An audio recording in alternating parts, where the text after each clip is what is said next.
सबैजनालाई नमस्कार अनि स्वागत छ। वैदेशिक रोजगार पत्रकार समाजले आयोजना गरेको यो कार्यक्रममा हामीले प्रत्येक हप्ता जस्तो विभिन्न फरक फरक विषयवस्तुहरूमा रहेर कार्यक्रममा छलफल यस्ता किसिमका छलफलहरू आयोजना गर्दै आइरहेका छौँ र आज पनि हामीले यो छलफल कार्यक्रम आयोजना गरेका छौँ।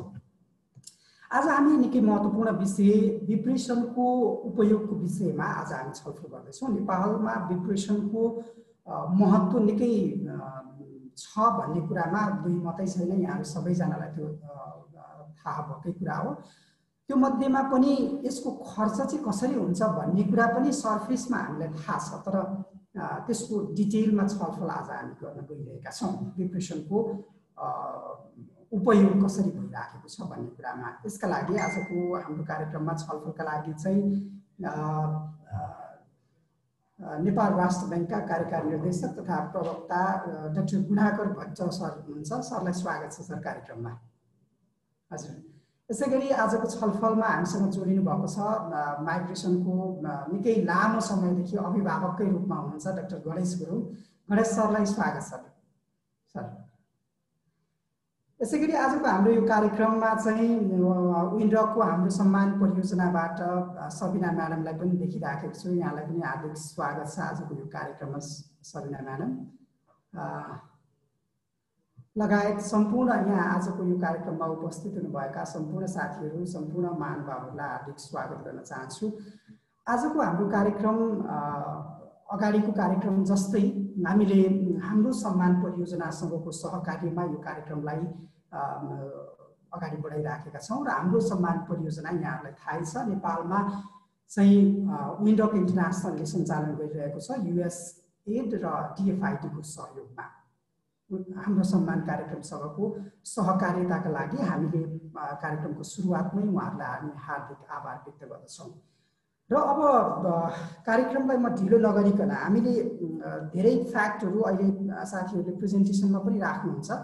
ठुलो अमाउन्ट हामीसँग डिप्रेसन भित्रिन्छ, तर त्यसको कति अमाउन्ट चाहिँ क्यापिटल फर्मेसनमा युज भइराखेको छ त भन्ने कुरा गर्दाखेरि जहिले पनि साह्रै सानो अंश मात्रै क्यापिटल फर्मेसनमा गएको देखिन्छ कि डिप्रेसनको अनुत्पादक क्षेत्रमा उपयोग बढी भएको हो अथवा नेपालको सन्दर्भमा यो उपयोगलाई त्यस्तो खासै भनौँ न त्यत्रो ठुलो रूपमा लिन सकिँदैन, ठिकै ठाउँमा खर्च भइराखेको छ। के भइराखेको छ र उत्पादनमूलक बनाउनको लागि के गर्न सकिन्छ, आजको छलफल यिनै विषयहरूमा केन्द्रित रहनेछ। र आजको यो कार्यक्रममा हामीले एउटा सानो प्रेजेन्टेसन राख्दैछौँ पहिला सुरुमा, त्यसपछि हामी डाक्टर गणेश गुरुङ र डाक्टर गुणाकर भट्ट सरसँग हामी थप कुराकानी गर्नेछौँ। र मलाई तुलसीजी आज उहाँ टाढा पुग्नु भएको छ, रोल्पामा हुनुहुन्छ मलाई लाग्छ उहाँ। अलिकति जोडिएको छ तर असर हुन्छ सर। हरि सर म जोडिएको छ तर डिस्टर्ब छ। हजुर मिल्छ तुलसीजी, तपाईँको कुरा गर्न मिल्छ हैन? अहिले मिलिरहेको सर, असर गर्छ कि भन्ने चाहिँ छ तर तुलसीजी राम्रो छ। अहिले ठिक छ। विषय उठानको लागि चाहिँ हाम्रो तुलसी सुवेदीजी अन्नपूर्ण पोस्टका साथी हुनुहुन्छ। उहाँले चाहिँ हाम्रो आजको यो कार्यक्रममा चाहिँ छोटो विषय उठान गर्दै हुनुहुन्छ सानो प्रेजेन्टेसन गरेर। उहाँलाई म प्रेजेन्टेसनको लागि म आग्रह गर्न चाहन्छु र त्योभन्दा अगाडि मसँग बात हुनाले एकैछिन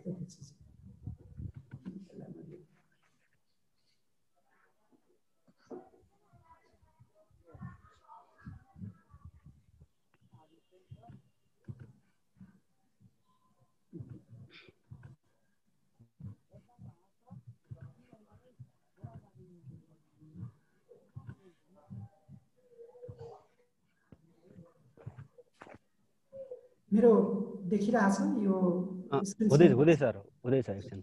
तुलसीजी तपाईँलाई मैले अगाडि बढ्नको लागि आग्रह गरेँ है त। ल धन्यवाद सर।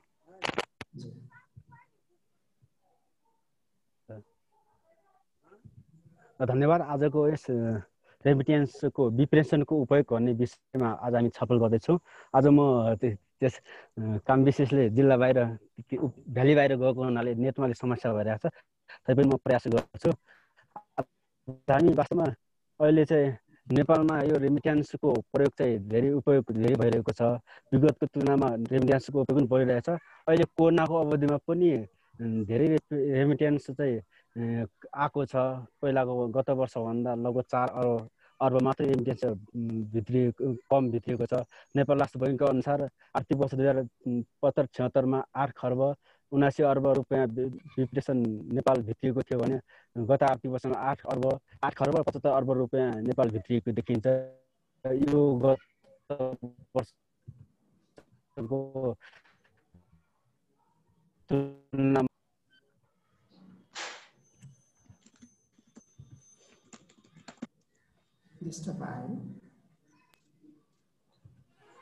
र अनि सबैभन्दा रेमिटेन्स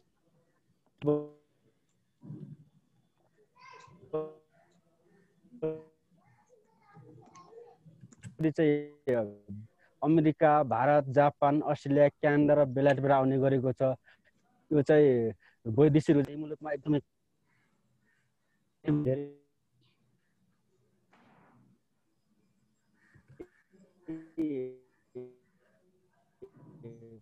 गइरहेका छन् रोजगारीको लागि, तर पनि एकदम कम मात्रै खाडी र मलेसियाबाट प्रति व्यक्ति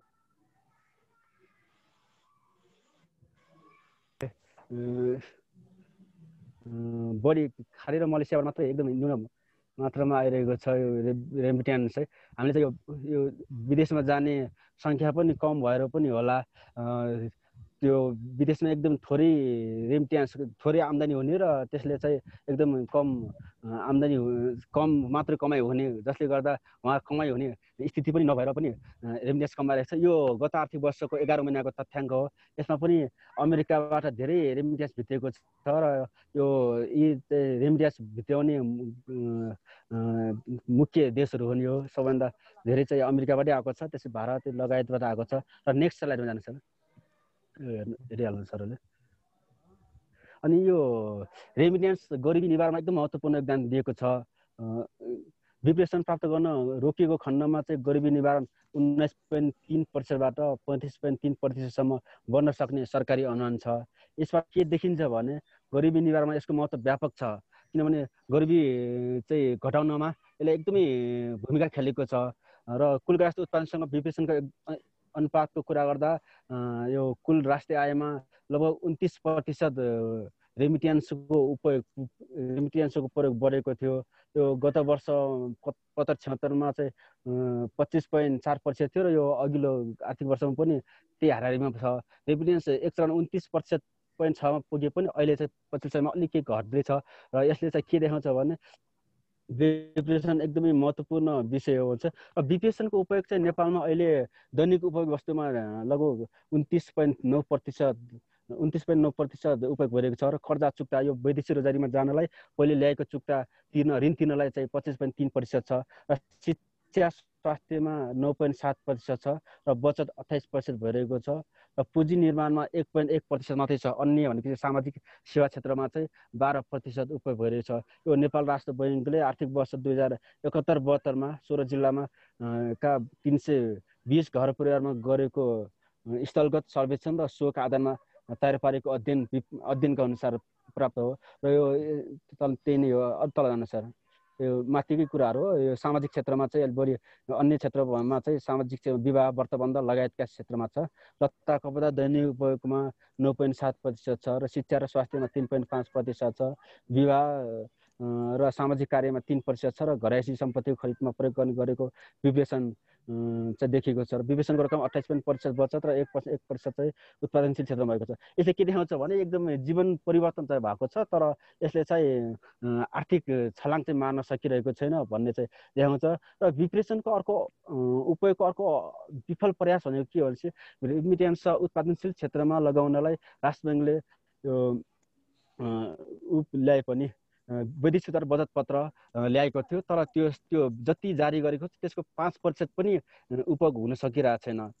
यो 4.96% मात्रै उपयोग भएको देखिन्छ। यसले के देखाउँछ भने त्यसप्रति आकर्षण नै छैन, अथवा उनीहरूको चाहना भए पनि यसतर्फ जोडिन चाहिरहेका छैनन् जस्तो पहिला त्यो भएको थियो। र यसमा विप्रेसनलाई यो जुन वैदेशिक बचत पत्रलाई अझै आकर्षक बनाउनलाई यो क्यापिटल फर्मेसनको लागि पनि योगदान जोड दिनुपर्छ कि भन्ने लाग्छ। अहिले चाहिँ 10% मात्रै दिइरहेको छ, ब्याज दिन्छ, त्यो ब्याजले मात्रै यो आकर्षक हुन सकेको छैन।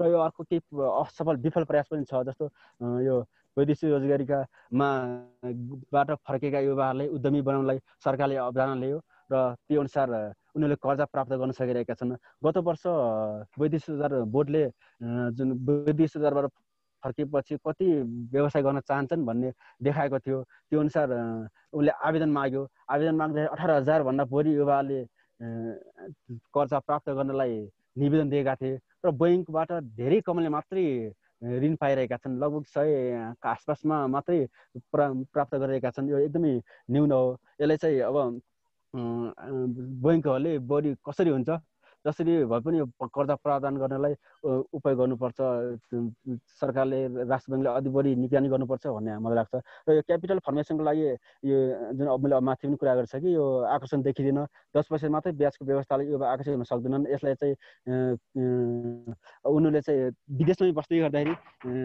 रेमिट्यान्स प्राप्त गर्न सक्ने, रेमिट्यान्सले उपयोग गर्न सक्ने, सेयरमा लगाउन सक्ने अवस्था हुन सकोस् भन्ने लाग्दछ। र अर्को उत्पादन क्षेत्रमा रेमिट्यान्स उपयोग गर्न रेमिट हाइड्रोको अवधारणा लिए पनि त्यसमा पनि वैदेशिकमा रहेका युवाहरू सामेल हुन सकिरहेका छैनन्, त्यसमा चाहिँ आकर्षण छैन। यी दुईवटा कार्यक्रम एकदम महत्त्वपूर्ण हुन्, तर पनि यो सूचना पुग्न सकेको छैन। वैदेशिक रोजगारीमा भएका युवाहरू र तिनका परिवारसँग यो पुग्न सक्यो भने पक्कै पनि यसले प्राप्त गर्नेछ। यति नै हो। ल खास गरी अर्को महत्त्वपूर्ण कुरा के छ भने अब यो वैदेशिक रोजगारबाट रेमिट्यान्स जुन प्राप्त हुन्छ त्यो रेमिट्यान्सले राष्ट्रिय व्यक्तिको जीवन मात्रै परिवर्तन नभई राष्ट्रिय आयमा पनि प्रभाव पारेको छ। त्यसलाई चाहिँ अझै उपयोगी बनाउन एउटा कुरा चाहिँ विदेश जानेहरूलाई तालिम प्रदान गर्नुपर्छ। तालिम दिन सक्यो भने उनीहरूको आम्दानी बढी हुन्छ र रेमिट्यान्स बढ्ने छ। र साथसाथै अब स्वदेशमा पनि त्यो रेमिट्यान्सले कसरी उपयोग गर्ने भन्ने कुरामा चाहिँ विशेष फोकस गर्नुपर्छ र त्यही अनुसार नीति निर्माण गर्नुपर्छ भन्ने मलाई लाग्छ। र अर्को मैले उठाउन खोजेको मेन विषय चाहिँ अब यो वैदेशिकबाट आएको व्यक्तिको घर परिवारले हेर्ने हो भने उसको जीवन स्तरमा धेरै परिवर्तन भएको छ। हिजो खरको छानो थियो भने अहिले चाहिँ टिनको छानो भएको छ र अलि राम्रो कमाउने पक्की घर भएको छ। हिजो गाउँमा एउटा एकदम निम्न स्तरको थियो भने अहिले त्यो माथि उठेको छ र उसको जीवन स्तर एकदम सुधार भएको छ। यसलाई चाहिँ एकदमै रचनात्मक मान्नै पर्छ। र यसका साथसाथै अब त्यतिले मात्रै पुग्दैन, यी रेमिट्यान्सबाट नै देश चलिरहेको छ। देशको आर्थिक आयमा रेमिट्यान्सले उपयोग भइरहेको छ भने पक्कै पनि अब त्यसलाई सदुपयोग गर्नलाई राज्यले केही न केही नीति ल्याउनु पर्छ भन्ने कुरा। र आजको विषयमा म के चाहिँ छलफल होस् भन्न चाहन्छु भने रेमिट्यान्स जीवन स्तर परिवर्तन गर्ने कुरामा एकदमै महत्त्वपूर्ण भूमिका निर्वाह गरेको छ। यसका साथसाथै यो राष्ट्रको योगदानमा पनि पुगेको छ। र अब चाहिँ रेमिट्यान्स कसरी उपयोग गर्ने यी दुईवटा विषयमा चाहिँ आज छलफल होला भन्ने लाग्छ। र मेरो विषयवस्तु चाहिँ लगभग यति नै हो सर। धन्यवाद। धन्यवाद हाम्रा साथी तुलसी सुवेदीलाई। रोल्पामा हुँदा पनि उहाँ जोडिएर आज हामीसँग यो कार्यक्रममा जोडिनुभयो। केही डिस्टर्ब उहाँको आए पनि पछाडि हामीले क्लियरै सुन्यौँ र केही साथीहरू भ्याली बाहिर जानुभएको कारणले गर्दा पनि कति साथीहरूको यसमा आज जुट्न नसकेको, असमर्थ रहेको जनाइरहनु भएको थियो। दसैँ हामीसँग नजिकै आएको कारणले पनि आवश्यक परेको छ। र उहाँले भन्नुभयो जस्तै हुन त यो राष्ट्र ब्याङ्ककै तथ्याङ्कहरू उहाँले धेरै युज गर्नुभएको छ र धेरै कुराहरू अलिक केही अगाडिका रेमिटेन्सको उपयोगसँग सम्बन्धित रिसर्चहरू पछिल्लो मलाई लाग्छ 5 वर्ष यता त्यति छैन होला। अलि अगाडिको 72-73तिरको तथ्याङ्कहरू हामीले युज गर्नु परिरहेको छ। त्योभन्दा पछिल्लो लेटेस्ट तथ्याङ्कहरू त्यति पाउन सकिँदैन युजको विषयमा। उहाँले भन्नुभयो जस्तै जम्मा 1% यस्तैको हाराहारीमा मात्रै क्यापिटल फर्मेसनमा यो पैसा खर्च भएको छ भनिएको छ। अब योभन्दा बाहेक धेरै कुराहरू छन्। आजको हाम्रो यो कार्यक्रममा हामीले एकजना बाहिरबाट फर्किनुभएका साथीलाई पनि जोड्ने प्रयत्न गरेका थियौँ। उहाँको नि कनेक्सन भइराखेको छैन। त्योभन्दा अगाडि म गणेश सरलाई आफ्नो भनाइहरू राखिदिनको लागि आजको रेमिटेन्सको उपयोगको विषयमा आफ्ना भनाइहरू राखिदिनको लागि म आग्रह गर्दछु। गणेश सर।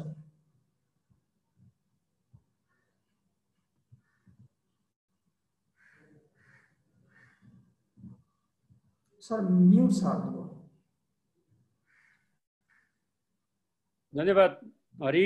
सुन्नु भएको छ है?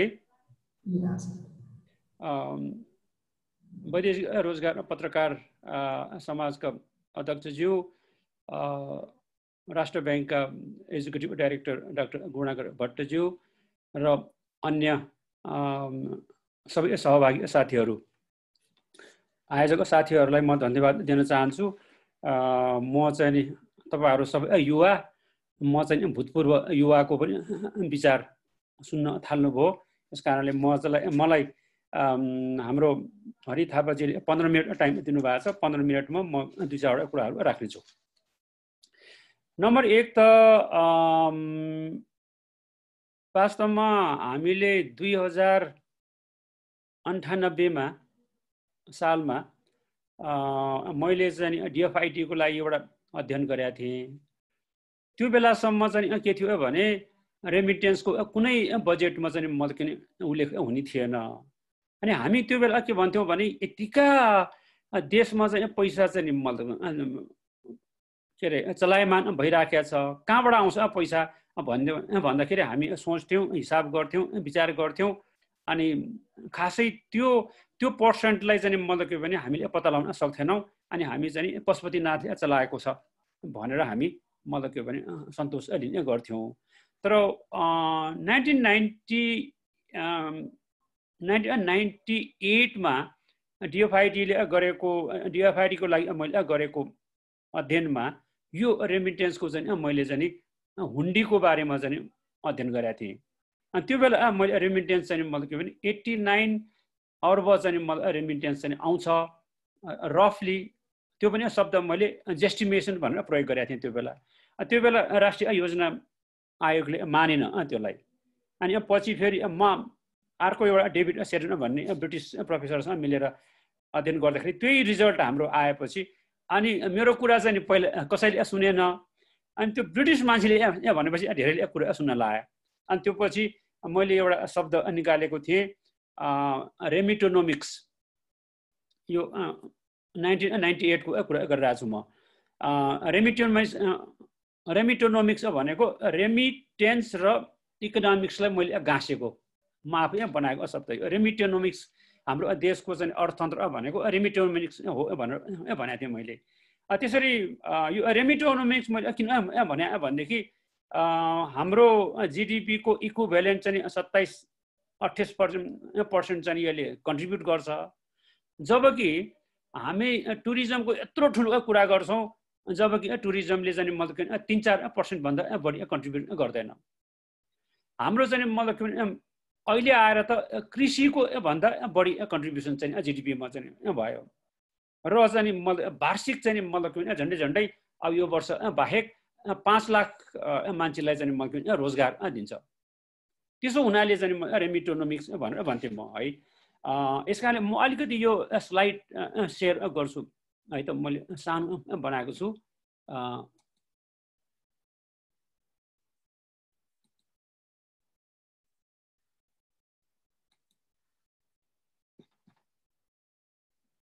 के आयो यो?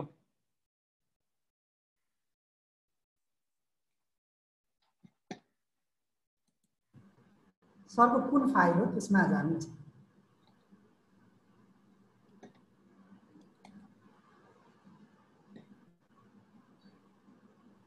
आज मलाई रेमिटेन्सको युजको बारेमा भने भएर म छोटोमा 15 मिनटमा सक्छु यो। पहिला त एउटा चाहिँ हामीले क्लियर कट पार्नुपर्ने, हामीले ठुलो बहस गर्नुपर्ने रेमिटेन्स विपेषण यो कृष्णबहादुर मानन्दरले पहिलो पटक चाहिँ प्रयोग गर्नुभएको शब्द हो। विपेषण भनेर उहाँले प्रयोग गर्नुभएको थियो। अब यो आइएमई को उद्घाटनको दिनमा चाहिँ रेडिसन होटलमा अब यो विपेषणको पनि परिभाषाको पनि हामीले बहस जरुरी छ। तर आज म बहसमा जाँदिनँ।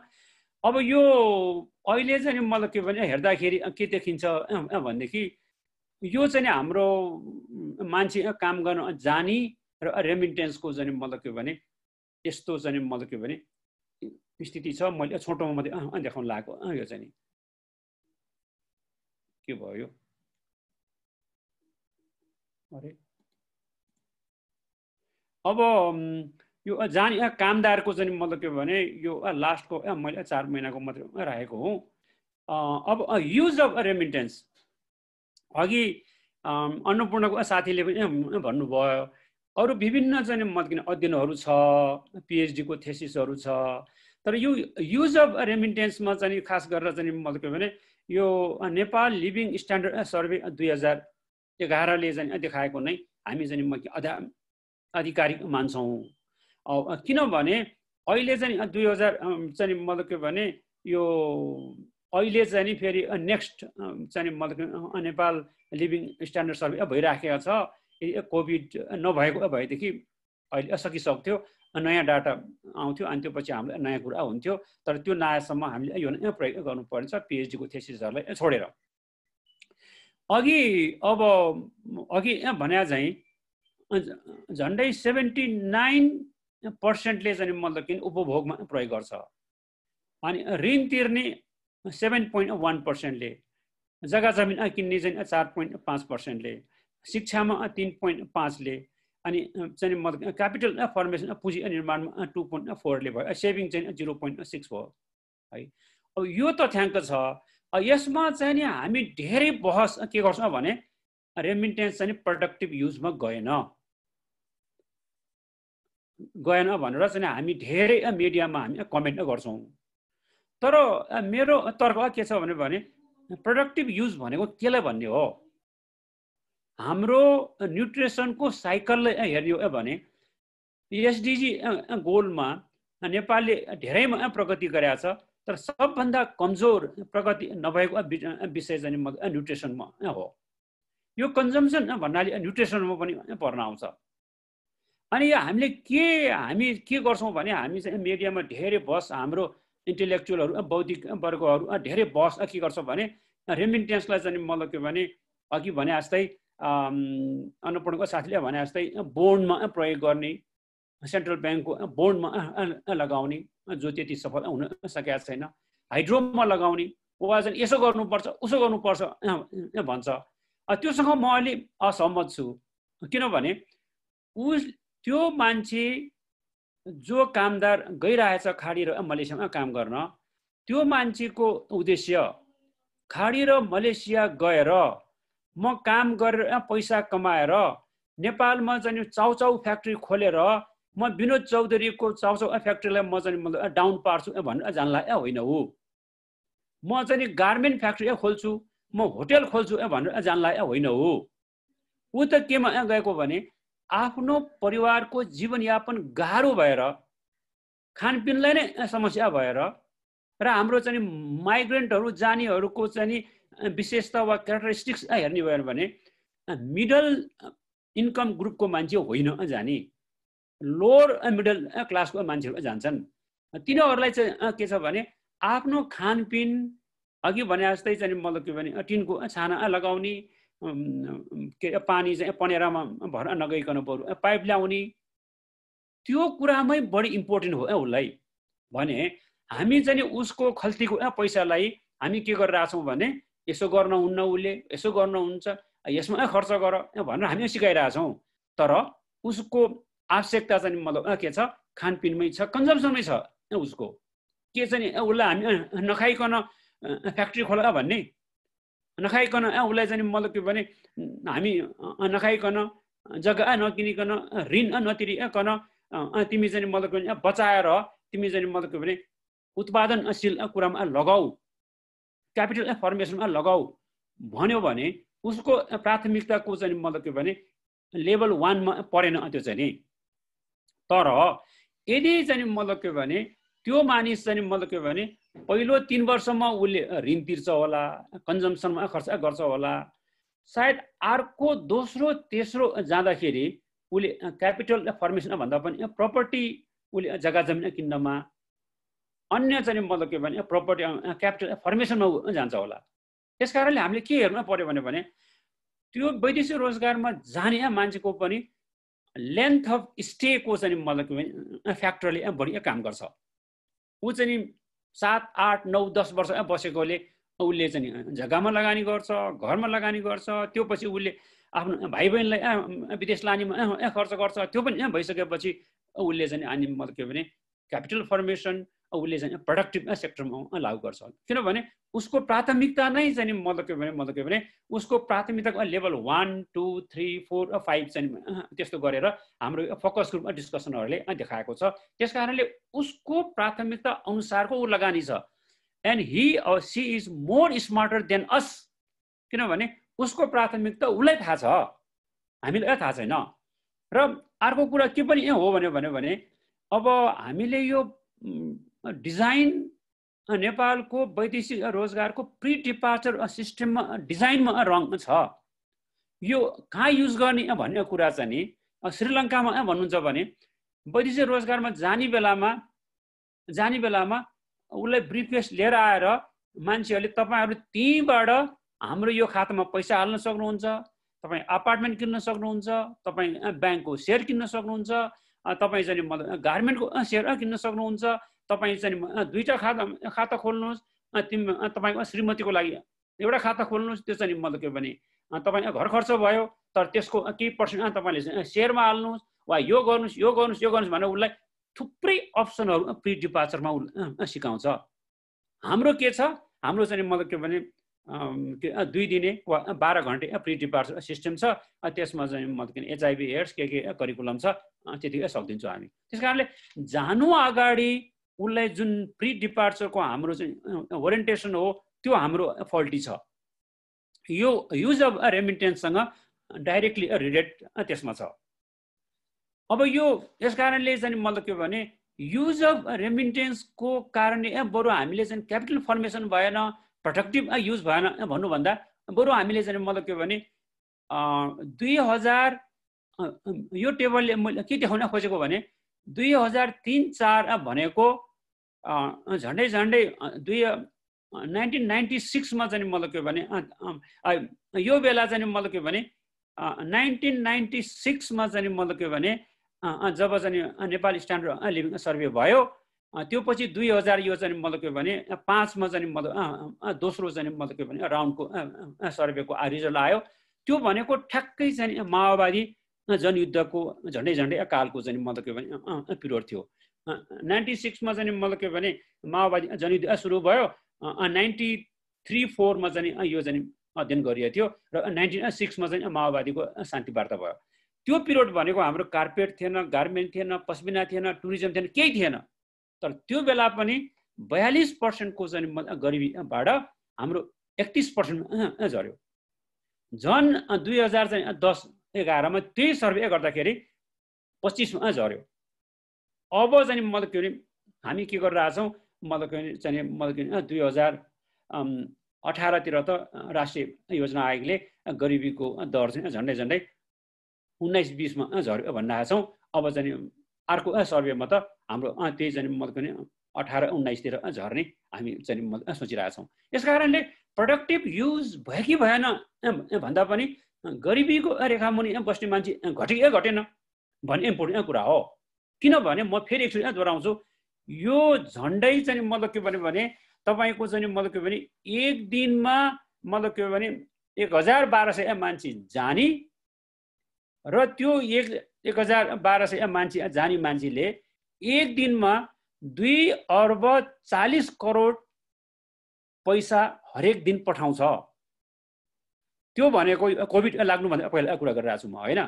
त्यो भनेको हामी आज यहाँ 1 घण्टा बस्दैछौँ। यो 1 घण्टामा चाहिँ मतलब के भने 9,13,24,000 रुपियाँ पैसा चाहिँ आएको थियो कोभिड भन्दा पहिला त। र गएको सालको कुरा गर्ने हो भने अब कुनै हामीसँग चाहिँ कार्पेट, गार्मेन्ट, पस्मिना, टुरिज्म कसैले पठाउँछ प्रति घण्टा 9,13,24,000 रुपियाँ पठाउँदैन। त्यो भएर हामीले प्रोडक्टिभ युज भएन भनेर भन्नु चाहिँ हाम्रो चाहिँ मतलब के भने हामी चाहिँ मतलब के भने त्यो सरासर गल्ती हो। गरिबी घटाउने काम भइराखेको छ। उसको जे उद्देश्य हो त्यो उद्देश्य उसले प्राप्त गरिरहेछ।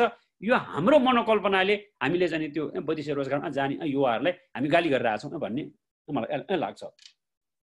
र अर्को कुरा चाहिँ रेमिटोनोमिक्समा चाहिँ हामीले के पनि सोच्नु पर्छ भन्यो भने रेमिटेन्स भनेको नगदको कुरा गरिरहेछौँ, तर रेमिटेन्समा चाहिँ मतलब के भने स्किल पनि आउँछ, त्यो स्किललाई पनि हामीले जोड्नु पर्ने हुन्छ।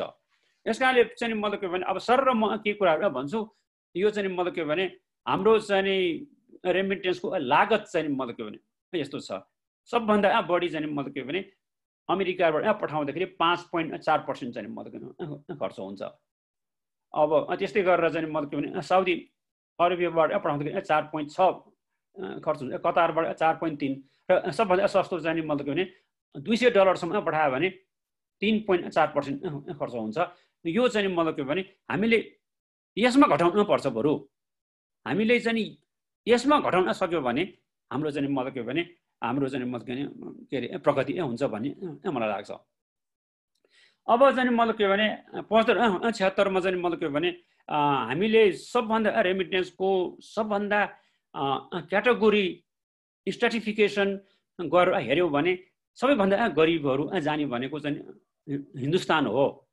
हिन्दुस्तानबाट पनि 128 अर्ब रुपियाँ चाहिँ मतलब के भने 75-76 मा आएको थियो र हिन्दुस्तानबाट चाहिँ मतलब के भने आउने पैसा चाहिँ मतलब के भने धेरै पैसा चाहिँ मतलब के भने अनौपचारिक चाहिँ रूपमा चाहिँ आउँछ र अहिले चाहिँ बिस्तारै सेन्ट्रल ब्याङ्कको पोलिसीले गरेर अब नयाँ नयाँ चाहिँ संरचनाहरू तयार भएको छ। प्रभु ब्याङ्क, आइएमई, यो विभिन्न इन्डियाको पनि सेयर भएको हाम्रो कमर्सियल ब्याङ्कहरूले इन्डियाको मेजर चाहिँ मतलब के भने नेपाली बस्ने ठाउँमा चाहिँ यसको चाहिँ रेमिटेन्सको के अरे प्रावधान सुरु गरेको छ, जसले अलिकति सजिलो भइराखेको छ। अब यो हामीले खर्र हेर्न पर्दाखेरि यो 4 महिनाको मात्र हो, तर झन्डै झन्डै मैले अर्को टेबल राखे भए हुन्थ्यो। यो टेबल राखेको छु। हाम्रो सबभन्दा बढी आउने भनेको 17% आउने भनेको कतारबाट हो रेमिटेन्स, त्योपछि भारतबाट 14%, युएईबाट 13%, साउदी अरेबियाबाट 12% र चाहिँ मतलब के भने मलेसियाबाट 9%, संयुक्त राज्य अमेरिकाबाट 8%। यसमा चाहिँ मलाई अलि शङ्का छ यो 8%, किनभने हाम्रो वर्ल्डकै इकोनोमीमा चाहिँ मतलब के भने पैसा $5 चाहिँ मैले मेरो घरबाट अर्को छिमेकीलाई चाहिँ ब्याङ्किङ मार्फत पठायो भने पनि न्युयोर्कमा रेकर्डिङ हुने सिस्टम छ। त्यो अलिकति अध्ययन गर्न बाँकी नै छ, तर यो अनुसार जान्छ। र हाम्रो सबभन्दा पैसा कमाउने चाहिँ मतलब कि अस्ट्रेलिया छ 0.4%। अब यो एउटा पिएचडीको थेसिस हो होइन। अब यसले के देखायो भने यो पिएचडीको थेसिसमा चाहिँ मतलब के भने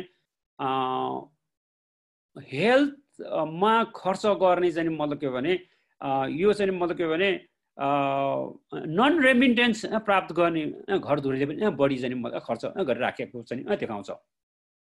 अब यो सक्नु अगाडि म एउटा सानो मैले पनि नबुझेको, सायद हाम्रो डाक्टर भट्टले अहिले पछि भन्नु होला, के भने हामीले के भन्यो भने चैतमा हाम्रो कोभिड चाहिँ मतलब के कारणले हाम्रो देशमा चाहिँ लकडाउन सुरु भयो। चैत, वैशाख, जेठ, असारसम्म चाहिँ मतलब के भने हाम्रो चाहिँ मतलब के भने रेमिटेन्स केही घट्यो केही बढ्यो यसो भयो। तर हामीले के भन्यो भने साउनबाट त हाम्रो चाहिँ डेफिनेटली घट्छ अब यो भन्यो। तर अचम्मको कुरा साउनमा पनि बढेछन् अचम्म। अब हामी कारण चाहिँ हामी के भन्न आएको छ भने चीनबाट चाइनाले चाहिँ तेलको माग बढायो, यस कारणले चाहिँ त्यहाँको चाहिँ मतलब इकोनोमी गल्फको चाहिँ इकोनोमी चाहिँ त्यति साह्रो घटेन, यस कारणले हाम्रो कामदारले काम पायो, डलरको भाउमा गडबड भयो, त्यति साह्रो चाहिँ बढेको पनि छैन, डेस्टिनेसनमा काम प्रशस्त पायो। कसरी पायो किनभने हाम्रो चाहिँ नाम पनि आएन। चैतबाट त चाहिँ हाम्रो दैनिक चाहिँ मतलब 1200 जाने मान्छे त अलमोस्ट ठप्पै छ। चैत, वैशाख, जेठ, असार, साउन 5 महिना त चाहिँ हाम्रो दैनिक 1200 जाने मान्छे चाहिँ ठप्पै छ। त्यो पछि चाहिँ मतलब के भने हाम्रो 86,000 मान्छे त विदेशबाट फर्किसक्यो। त्यो पछि हाम्रो चाहिँ मतलब के भने झन्डै 1.5 लाख मान्छे चाहिँ गैर आवासीय नेपाली सङ्घले हिजोसम्म निकालेको डाटामा र हाम्रो एम्बेसीले निकालेको मान्छे 1.5 लाख मान्छे चाहिँ मतलब आउनलाई तयार भइरहेछ। र त्यो पनि मतलब के भने कति मान्छेको काम चाहिँ पार्ट टाइम छ, केही मान्छेले चाहिँ मतलब के भने ओभर टाइम काम पनि पाएको छ, जो त्यहीँ बसिरहेको छ, जसले चाहिँ राम्रो काम पाएछ। त त्यति हुँदै पनि हाम्रो रेमिटेन्स चाहिँ मतलब के भने साउन महिनामा बढ्यो। त्यो कुरा चाहिँ मतलब रहस्यमय भयो। अब कसैको धेरैको चाहिँ मतलब किन अन्दाजा लगाइरहेछ। इन्डियाबाटै चाहिँ मतलब के भने हाम्रो 10 लाख मान्छे फर्क्यो, 5 लाख फेरि इन्डिया फर्किसक्यो। अब त्यत्रो 10 लाख मान्छे फर्केपछि त त्यो चाहिँ हाम्रो चाहिँ मतलब के भने आम्दानी त अवश्य पनि घट्नुपर्ने हो। यस कारणले हामीलाई चाहिँ मतलब चाहिँ जबरजस्त रूपमा चाहिँ केही शङ्काहरू गर्नुपर्ने भयो। के चाहिँ मतलब के भने यो चाहिँ आयात घटेको कारणले चाहिँ मतलब के भने हुन्डीवालालाई चाहिँ मतलब के भने हुन्डीको चाहिँ पैसा नचाहेर उसलाई चाहिएन, त्यस कारणले उसले हुन्डीमा किनेन कामदारको। त्यस कारणले चाहिँ सबै पैसा चाहिँ फर्मल सिस्टमबाट आउन थाल्यो कि। यदि त्यो कारण हो भने त हाम्रो यतिका वर्षसम्म थोरै पैसा चाहिँ फर्मल च्यानलबाट नआउनुको कारण त त्यहाँभित्र एउटा ठुलो रहस्य रहेछ भन्ने देखियो। यो सबै चाहिँ शङ्काको चाहिँ घेरामा चाहिँ देखिरहेछ। तर चाहिँ मतलब के भने के कारणले साउन बढ्यो भन्ने कुरा थाहा छैन। अबको भदौमा हामीले चाहिँ माइनोरली हेर्नु परेको छ र चाहिँ मतलब के भने एउटा चाहिँ सिरियस यसमा चाहिँ मतलब के भदौमा बढ्यो भने हामीले सिरियसली एउटा चाहिँ मतलब के भने माइनोरली चाहिँ मतलब के भने रिग्रेसन गरेर एउटा चाहिँ मतलब के भने राम्रै एनालिसिस गर्नु जरुरी देख्छु म। जे होस् अन्तमा चाहिँ मतलब के भने अहिले साउनसम्म चाहिँ वर्ल्ड ब्याङ्कले चाहिँ 14% घट्छ भनेको थियो। सेन्ट्रल ब्याङ्क हाम्रो नेपालको सेन्ट्रल ब्याङ्क राष्ट्र ब्याङ्कले चाहिँ 10% घट्छ भनेको थियो होइन। तर त्यो लेभलमा चाहिँ झन्डा चाहिँ 0.5% मात्रै घट्यो भन्नु पर्यो होइन। यो चाहिँ भइराखेको छ। यस कारणले चाहिँ मतलब के भने पत्रकार साथीहरूले एउटा चाहिँ अन्तमा एउटा वाक्य चाहिँ प्रोडक्टिभ रेमिटेन्स प्रोडक्टिभ युज भएन भन्ने कुरालाई चाहिँ मतलब के भने त्यो कामदारको प्रायोरिटी के हो त्यो अनुसार चाहिँ कामदारले खर्च गर्छ। तपाईँ पत्रकार साथीहरूको खल्तीमा कति पैसा छ, तपाईँहरूले मासिक कति कमाउनुहुन्छ, त्यो मैले प्लानिङ गर्ने होइन, त्यो तपाईँहरूको प्रायोरिटीले गर्ने कुरा हो। तपाईँहरूको आफ्नो आफ्नो आवश्यकता होला, कसैको चाहिँ मोटरसाइकल किन्ने होला, कसैको जग्गा किन्ने होला, कसैको चाहिँ राम्रो लुगा किन्ने होला, त्यो आफ्नो प्रायोरिटीमा भर पर्छ। र जाने कामदारको सबभन्दा इम्पोर्टेन्ट कुरा उसको चाहिँ कन्जम्सन नै हो।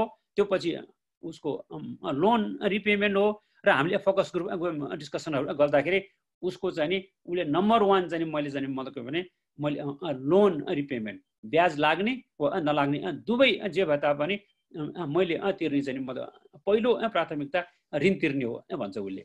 अनि दोस्रोमा बल्ल उसको हुन्छ, तेस्रोमा उसको चाहिँ सरकारी स्कुलबाट टाइलाउने स्कुलमा बच्चा पठाउने हुन्छ। त्यसरी चाहिँ उसको प्रायोरिटी आफ्नो आफ्नो प्रकारले हुन्छ। यस कारणले प्रोडक्ट रेमिटेन्सको युज भन्दाखेरि हामीले सबभन्दा पहिला बुझ्नुपर्ने चाहिँ मतलब भने कामदारको प्राथमिकता केमा छ त्यो बुझ्नु जरुरी छ भन्ने मलाई लाग्छ। अन्तमा मेरो यो भूतपूर्व युवाको पनि 2 शब्द विचार राख्ने समय दिनुभएकोमा आयोजकलाई धेरै धन्यवाद। नमस्कार।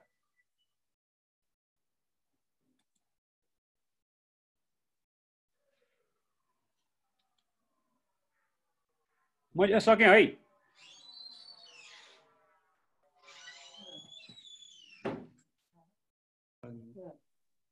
हेलो डाक्टर साहब ठीक छ? हजुर ठीक छ हजुर मैले सकेँ। हरिजीको म्युट भयो कि जस्तो छ फेरि।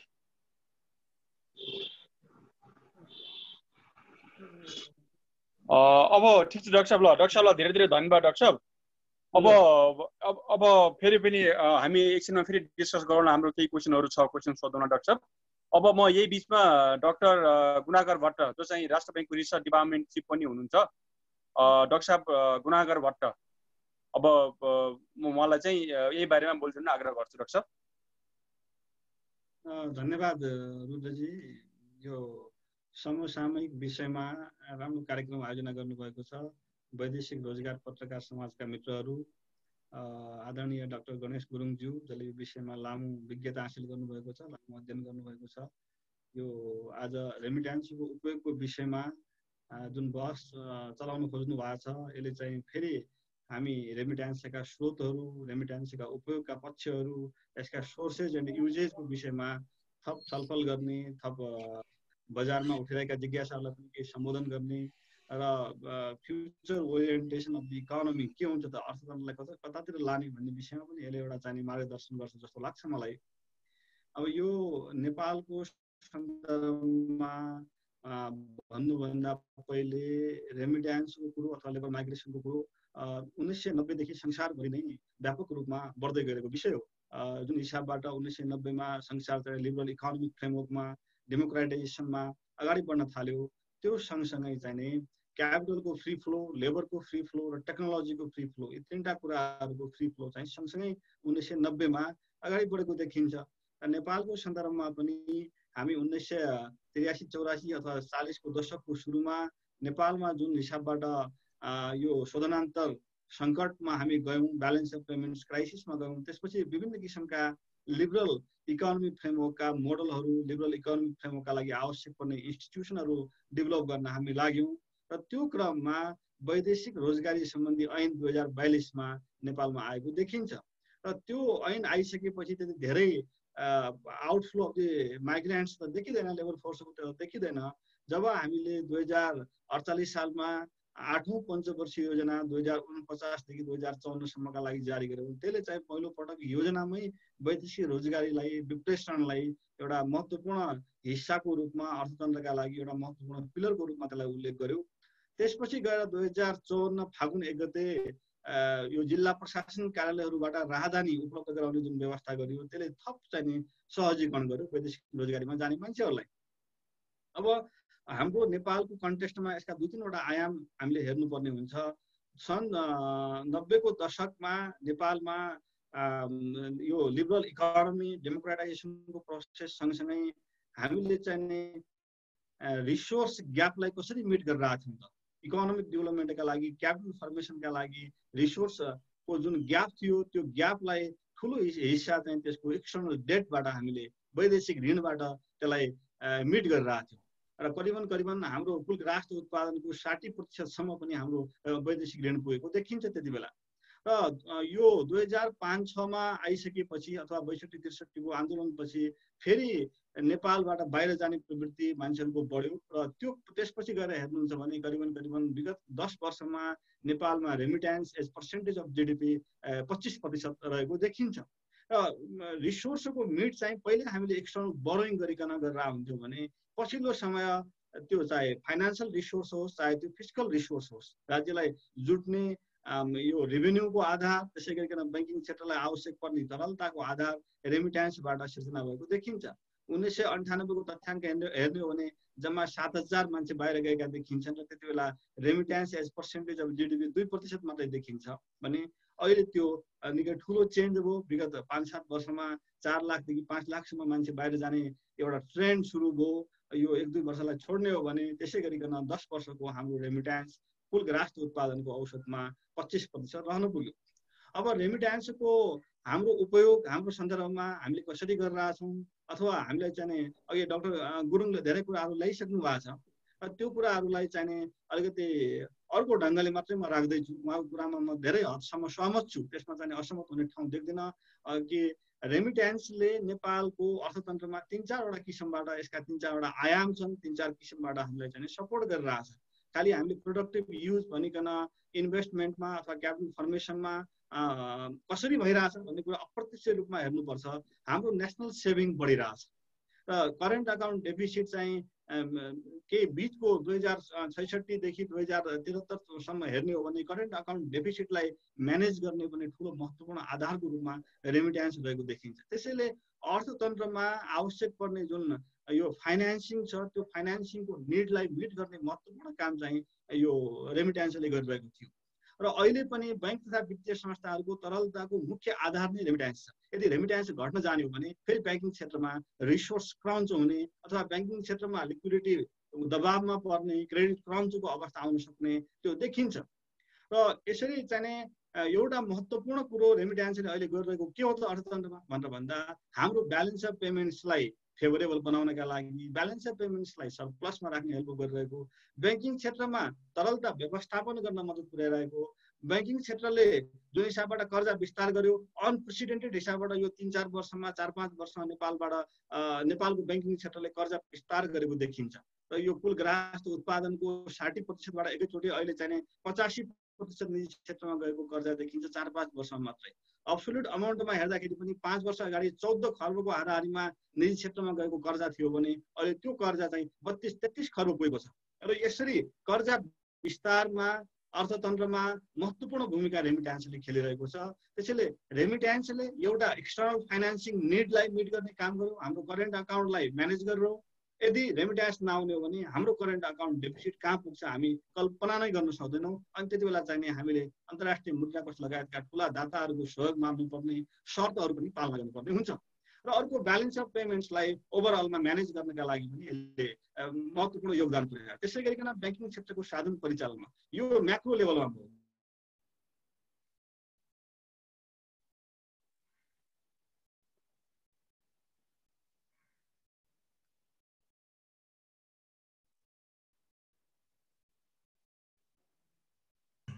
सरको रोकियो कि के भयो? सरको अनम्युट भयो सर। डाक्टर सरको म्युट भइरहेछ सर।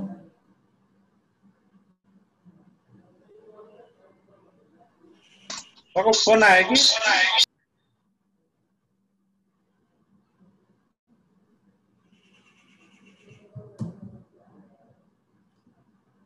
सरको के भयो? अड्किरहेछ। त्यसपछि उहाँको के अड्किरहेछ होइन के हुनुहुन्न कट्नु हुनुहुन्छ त?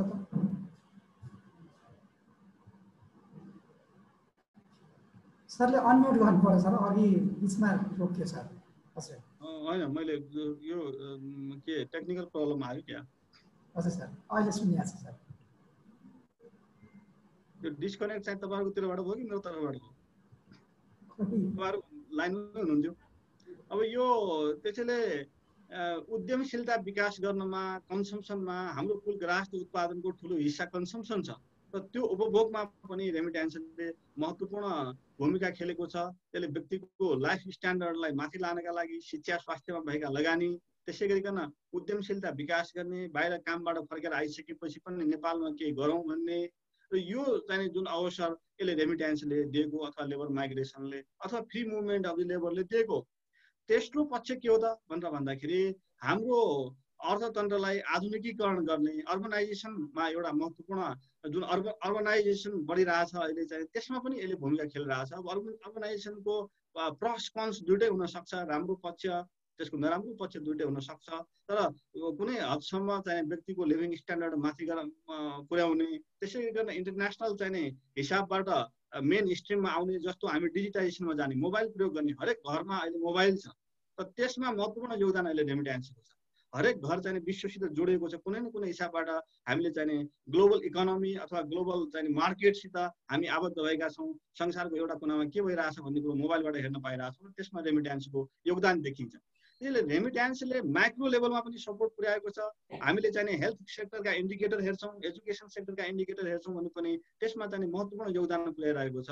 घर परिवारलाई एउटा चाहिँ बेटर हेल्थ सर्भिसेससम्मको एक्सेस, त्यसै गरिकन बेटर एजुकेसनको एक्सेस दिने काम यसले गरेको छ। अब यसको चाहिँ सँगसँगै केही समस्या छन् जस्तो डस्ट डिजिज भनेर भनिन्छ। हामी एउटा कुनै चिज नयाँ अर्थतन्त्रमा देखिने बित्तिकै त्यसैमा डिपेन्डेन्ट हुँदाखेरि अर्थतन्त्रका अन्य सेक्टरहरू किल हुने, उनीहरू चाहिँ पछाडि पर्ने र चाहिँ हामी कतै बढी डिपेन्डेन्ट हुन्छौँ कि भन्ने एउटा ठुलो जोखिम चाहिँ हो। यो हिसाबबाट के हो त भनेर भन्दाखेरि कृषि क्षेत्रमा हामीले चाहिँ जुन हिसाबबाट लगानी गर्थ्यौँ अथवा चाहिँ आन्तरिक रूपमा हामी सस्टेनेन्ट भइरहेको हुन्थ्यौँ, त्यसमा चाहिँ कतै हामी मिस गरिरहेछौँ कि यो बिचमा रेमिट्यान्समा ओभर डिपेन्डेन्ट भइकन भन्ने एउटा पार्ट हुनसक्छ। हाम्रो export as percentage of GDP पहिले 10% को हाराहारीमा थियो केही वर्ष पहिले भने अहिले आएर त्यो 2-3% export as percentage of GDP रहेको छ। Import as percentage of GDP बढ्दै गइरहेको छ। त्यसैले हामीले कतिपय वस्तुहरू त्यस्ता एग्रिकल्चर सेक्टरका विशेष गरेर प्रडक्टहरू जुन देशभित्र उत्पादन गर्न सक्थ्यौँ, हाम्रा पहाडका चाहिने केही उर्वर फाँडहरू छन् पहाडमा पनि, ती फाँडहरूमा खेती हुन्थ्यो भने त्यो चाहिँ अहिले हुन पाएको छैन। त्यसैले त्यसलाई त्यो मिस गरिकन हामीले डिपेन्डेन्ट सोसाइटी अथवा इम्पोर्टमा बढी डिपेन्डेन्ट भइरहेछौँ कि भन्ने यसको चाहिँ एउटा अर्को पक्ष हुनसक्छ। तर यो अब ओभरअल चाहिँ इकोनोमी म्यानेज गर्ने क्रममा यसलाई कसरी जानुपर्छ त्यो छुट्टै बहसको विषय हुनसक्छ। र त्यो क्रममा एउटा हाम्रो संस्कार चाहिँ स्वाभाविक रूपमा मैले 2-3 वर्ष अगाडि कतै आर्टिकल पनि लेखेको थिएँ कि तपाईँको हामी पहिले के थियो भन्नुहुन्छ भने पहाडका विशेष गरिकन धेरै ठाउँहरूमा मार्केट सेन्टरहरू बने। यो रोड जाने क्रममा, सडक विस्तार हुने क्रममा मार्केट सेन्टरहरू बने र त्यहाँ मान्छेहरू चाहिँ आफ्नो गाउँको भटमास चाहिँ बेच्ने अनि तलबाट चाहिँ केटाकेटीको लागि चाउचाउ बोक्ने भइरहेको थियो। भटमास चाहिँ बेचेर चाउचाउ बोक्ने संस्कृतिको विकास भएको थियो। अब हामी त्यो भटमास पनि नलाउने र रेमिट्यान्सको पैसाले चाउचाउ किनेर खाने भन्ने संस्कृति चाहिँ हुन सक्छ यो बिचमा। त्यसैले रेमिट्यान्सका केही कन्सहरू त्यसले चाहिँ केही समस्या पनि सिर्जना गरिदिएको छ कि भन्ने पनि हुन सक्छ। त्यसका राम्रा पक्ष र त्यसले चाहिँ हाम्रो बिहेभियरमा कतै चाहिँ ठुलो परिवर्तन ल्याइदिएको छ कि अनोइङली र त्यसले हामीलाई डिपेन्डेन्ट बनाएको छ कि भन्ने हुन सक्छ। र अब काउन्टर फ्याक्चुअल कुरा गरौँ, मानौँ यो माइग्रेसन नखुलेको भए, फ्री फ्लो अफ लेबर नखुलेको भए र हामी मैले पहिले दुईजना वक्ताहरूले ल्याइसक्नु भएको कुरालाई मैले नगइकन एउटा चाहिँ काउन्टर फ्याक्चुअल कुरो राख्दैछु कि हामी लेबर माइग्रेसनलाई यति उदार नबनाएको भए हामीले अब के हुन्थ्यो त भनेर भन्दाखेरि यसका 3-4वटा कुराहरू हुन सक्थ्यो। लेबर माइग्रेसनलाई हामीले उदार नबनाएको भए एउटा के हुन सक्थ्यो त भनेर भन्दाखेरि देशभित्र नै त्यो लेबर फोर्स बस्दाखेरि हामी हाम्रा इन्स्टिट्युसनहरू डेभलप गर्न बाध्य हुन्थ्यौँ कि सरकारलाई बाध्यता हुन्थ्यो कि त्यो एउटा पक्ष हुन सक्छ।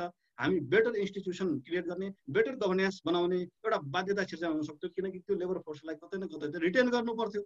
त्यसका लागि इन्फ्रास्ट्रक्चर डेभलपमेन्ट स्पिड एउटा चाहिँ स्पिड हिसाबबाट गर्नुपर्ने त्यो बाध्यता सिर्जना हुन सक्थ्यो कि मैले खालि काउन्टर फ्याक्चुअल कुरो गर्दैछु है। त्यो हुन सक्थ्यो हुन सक्दैन त्यो I don't know, nobody knows. तर एउटा चाहिँ जुन मुलुकमा जब रिसोर्स प्रशस्त हुन्छ भने त्यो त लेबर फोर्स भनेर त खालि चाहिँ हामीले श्रम विदेशमा बेचे मात्र होइन, त्यो देशभित्र त्यो श्रम हुँदाखेरि पनि के हुन्छ त भनेर भन्दाखेरि त्यसले एउटा इन्स्टिट्युसन बनाउन बाध्यता गर्छ।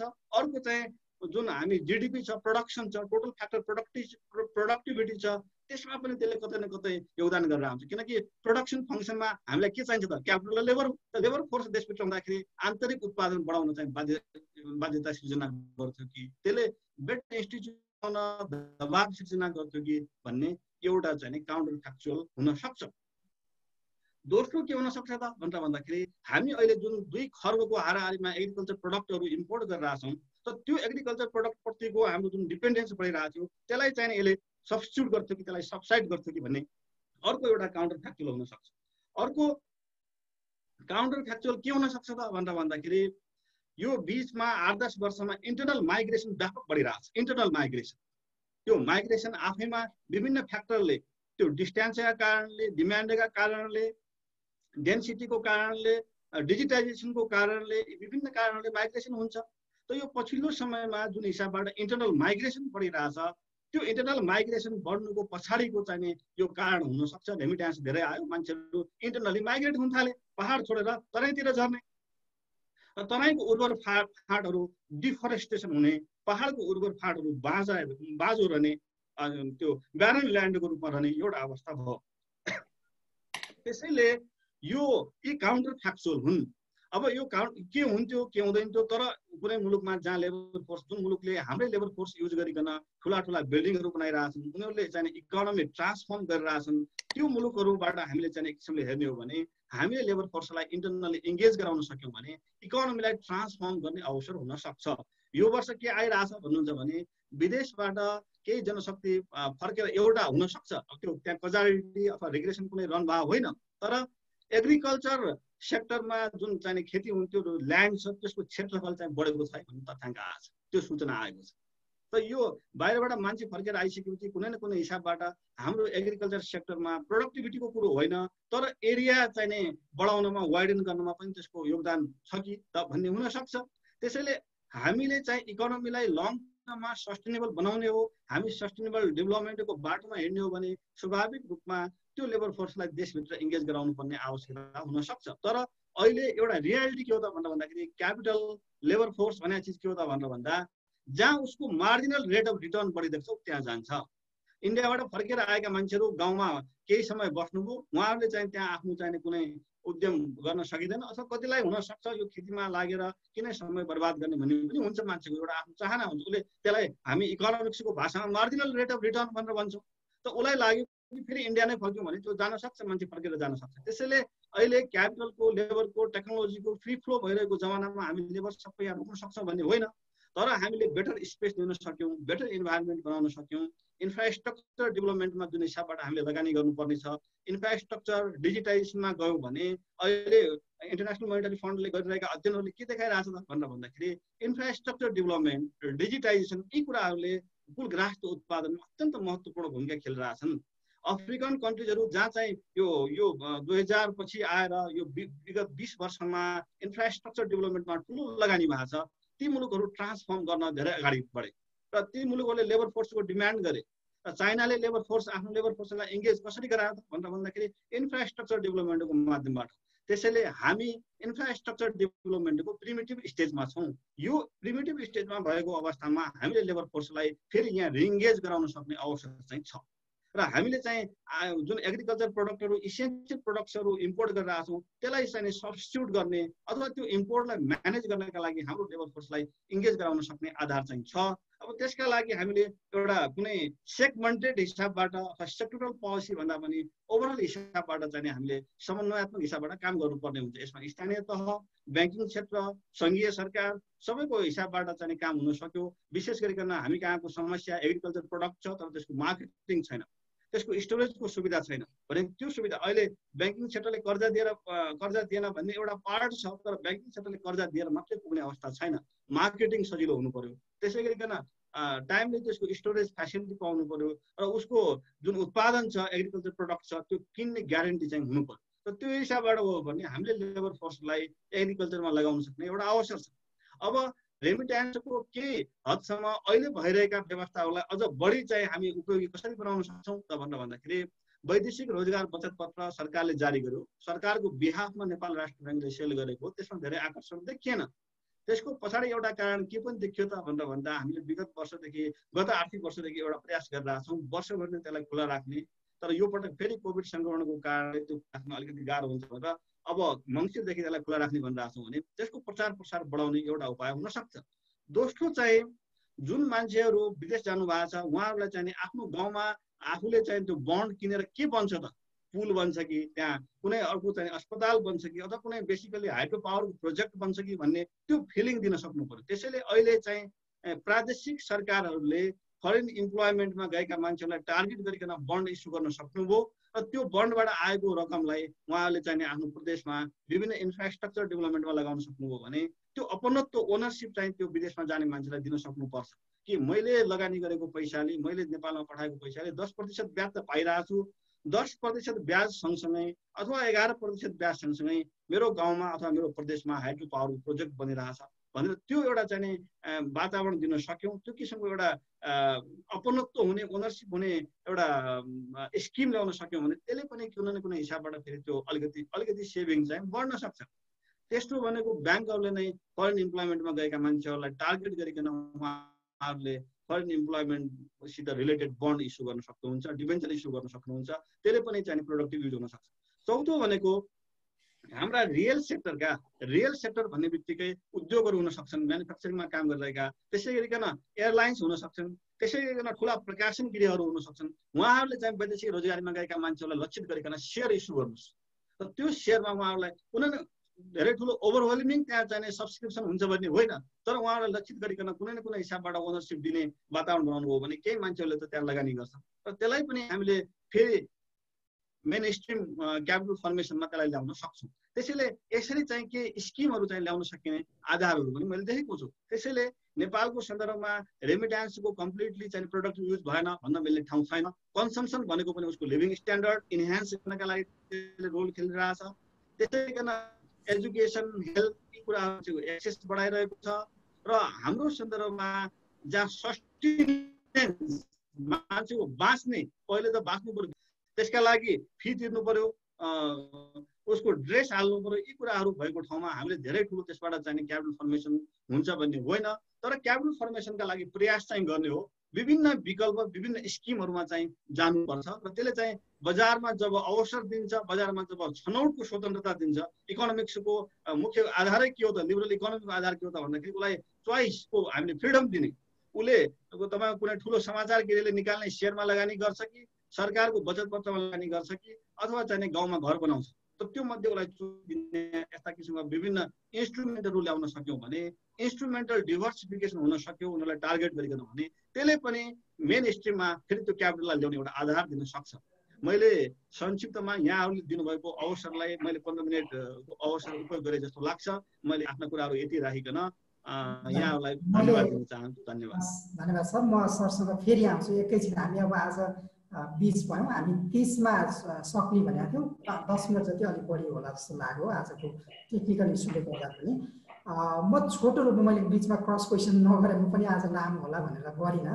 मैले छोटो रूपमा अहिले हामीसँग सुभाष श्रेष्ठ सरलाईबाट जोडिनु भएको छ। सुभाषजी, तपाईँले भिडियो अथवा अडियो अनम्युट गरेर एकपल्ट बोलिदिनुहोस् न। सुभाष श्रेष्ठजी नमस्कार। हजुर, तपाईँ नमस्कार सबैजनालाई। नमस्ते। तपाईँ वैदेशिक रोजगारमा हुनुहुन्थ्यो कुनै समय भनेर भन्नुभएको छ।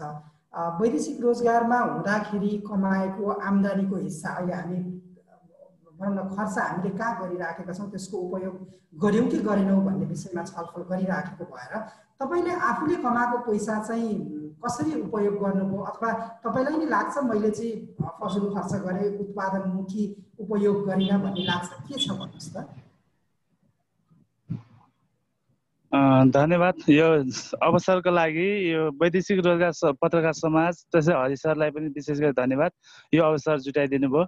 र मेरो व्यक्तिगत मेरो आफ्नो सन्दर्भमा कुरा गर्नुपर्दा चाहिँ मैले लगभग 3 वर्ष मलेसियामा वैदेशिक रोजगारको क्रममा बसेको हुँ। त्यसमा आम्दानी नभएको पनि होइन, तर हाम्रो नेपालीहरूको चाहिँ पहिलो चाहिँ आवश्यकता पूर्तिमा चाहिँ अधिक खर्च हुने गर्दछ। मेरो पनि सन्दर्भमा त्यही भएको हो र केही बचत गरेर ल्याएको रकम चाहिँ हामीले केही गरौँ, यो रकम चाहिँ लगानी गरेर केही व्यवसाय गरौँ भनेर सोच त हुन्छ, तर त्यसलाई चाहिँ यहाँ कार्यान्वयन गर्न चाहिँ एकदमै कठिन अवस्था मैले चाहिँ व्यक्तिगत रूपमा भोगेको छु। र लामो समय त्यसको प्रयास गर्दा गर्दा पनि म वर्तमान अहिले 2011मा चाहिँ बाहिरबाट फर्केर आएको, तर अहिले पनि सही रूपमा लय समात्न सकिरहेको छैन। यो अवस्था छ हाम्रो यहाँ चाहिँ त्यो। अनि अरूको हेर्दा मोटामोटी म ग्रास लेभलबाट हेर्दा यहाँ सरहरू चाहिँ अलि माथि बसेर हेर्नुहुन्छ योलाई। मैले चाहिँ यो गाउँमा मेरो वरिपरि मेरो छिमेकीमा यो ग्रास लेभलमा मैले हेर्दा के देख्छु भने हामी अधिकांशको चाहिँ जीविकोपार्जनमा नै वैदेशिक रोजगारबाट आएको रेमिटेन्सहरू खर्च भइरहेको हुन्छ। त्यसपछि अलिक गर्ने वास्तवमा अधिक लगानी भइरहेको छ, किनकि वैदेशिक रोजगारमा जानेको छोराछोरी चाहिँ निजी स्कुलमा विद्यालयमा पढाउनुपर्छ भन्ने मान्यता, त्यो गलत मान्यता भन्छु म, त्यो विकास भइसकेको छ गाउँमा। र सबैले चाहिँ निजी विद्यालयहरूलाई चाहिँ आफ्नो बालबच्चा पढाउनेमा शिक्षामा पनि त्यस्तै खर्च भइरहेको छ।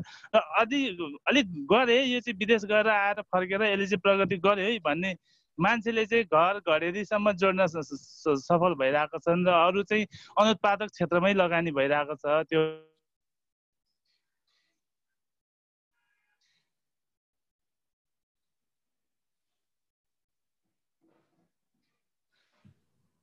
उहाँको फेरि समस्या आएको छ। दाजु उहाँ के कट्नै हुनुभयो क्या?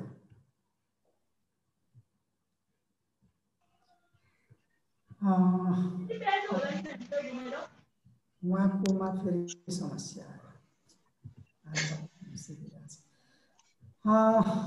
सुभाष सर सुन्दै हुनुहुन्छ? अरू कसैको लिँदै गर्ने कि आज ल अब छोटो रूपमा धेरै लामो नगरिकन आज टेक्निकल्ली पनि अलिक प्रब्लम भइराखेको भएर एक दुईवटा केही प्रश्न सुझाव केही छन् भने छोटो रूपमा लिइहालौँ, दुईवटा लिउँ है त। फणिन्द्रजीले यहाँनिर म्यासेज गरिरहनु भएको छ। फणिन्द्रजी नमस्कार। म गुणाकर सरलाई म स्पेसल्ली यो प्रश्न सोध्न चाहन्छु। जस्तै हामीले वैदेशिक रोजगारको कुरा गर्दै गर्दाखेरि हामीले कृषिमा लोन अनिवार्य रूपमा 10% दिने भनेर चाहिँ एउटा नीति राष्ट्र ब्याङ्कले बनाएको छ, नेपाल सरकारले नै बनाएको छ। त्यो नीतिलाई चाहिँ ब्याङ्कहरूले आज चाहिँ 5% 4% चाहिने लोन चाहिने दिएको अवस्था छ, 10% उनीहरूले पुर्याउन सकेको अवस्था छैन। उनीहरूले चाहिँ कृषिमा चाहिने लोन नदिकन त्यो लगेर चाहिँ हाइड्रोमा चाहिँ लगानी गरिदिएको छ, टुरिज्ममा लगानी गरिदिएको छ र उनीहरूले कृषिमा हामीले पुर्यायौँ भनेर 16 ठुलो राष्ट्र ब्याङ्कलाई चाहिँ रिपोर्ट बुझाइएको अवस्था छ। यस्तो अवस्था हुँदाखेरि कृषिलाई हामीले कसरी प्रमोट गर्न सक्छौँ त? अब त्यसको लागि हामीले अब भनौँ न, अब यहाँनिर धेरै लगानीका कुराहरू आए, वैदेशिक रोजगारका कुराहरू आए। जस्तै कतारको साथीहरूले चाहिँ यहाँ एउटा चाहिँ पौराखिक ग्रुप भनेर एउटा खोल्नु भएको थियो। उहाँहरू चाहिँ नि आज त्यो नेपालमा चाहिँ लगानी सफल हुन नसकेर उहाँहरू ब्याक हुनुभयो।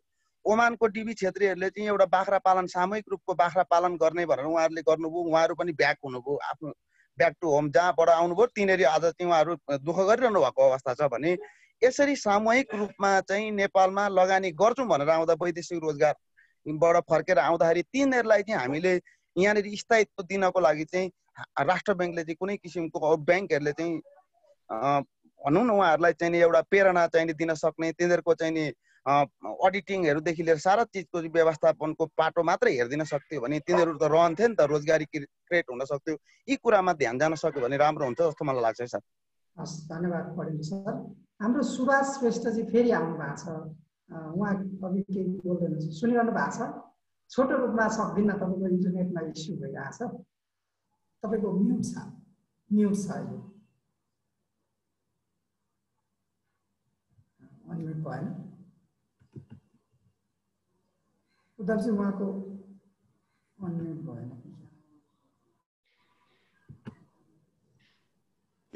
आफै अनम्युट गर्नुपर्छ तपाईले।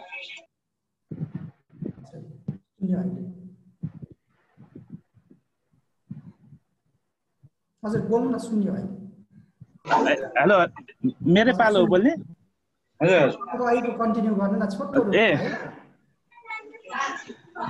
मैले अघिकै कुरालाई कन्टिन्यू गर्छु। अघि मैले बोल्दा बोल्दै डिस्कनेक्ट भइसकेको छ, मैले कहाँसम्म मेरो कुरा गयो भन्ने कुरै मैले भ्यू पाइनँ। र फेरि म सटिकमा म के भन्न चाहन्छु भने यो हाम्रो यो गाउँको परिवेशमा वरिपरि हेर्दा चाहिँ हामीलाई के लाग्छ भने अधिकांश रेमिट्यान्स चाहिँ जीविकोपार्जनमा नै खर्च भएको छ। यहाँ एकजना वैदेशिक रोजगारमा जाने, घरको परिवारहरू चाहिँ अब सीमित खेती, थोरै जग्गा जमिन हुने, अरू व्यवसाय नहुने, त्यही पैसाकोमा भर परेर चाहिँ जीविकोपार्जन गर्ने नै बढी देख्छु म। त्यस्तै गरी शिक्षा र स्वास्थ्यमा अधिक खर्च भइरहेको छ रेमिट्यान्स। शिक्षा चाहिँ अब बोर्डिङ स्कुलमै पढेका छन् सबैको छोराछोरीहरू, अनि अलिक गर्यो फलानाले चाहिँ विदेश गएर केही गर्यो भन्ने मान्छेले चाहिँ घर घरेरीसम्म जोडेका छन्।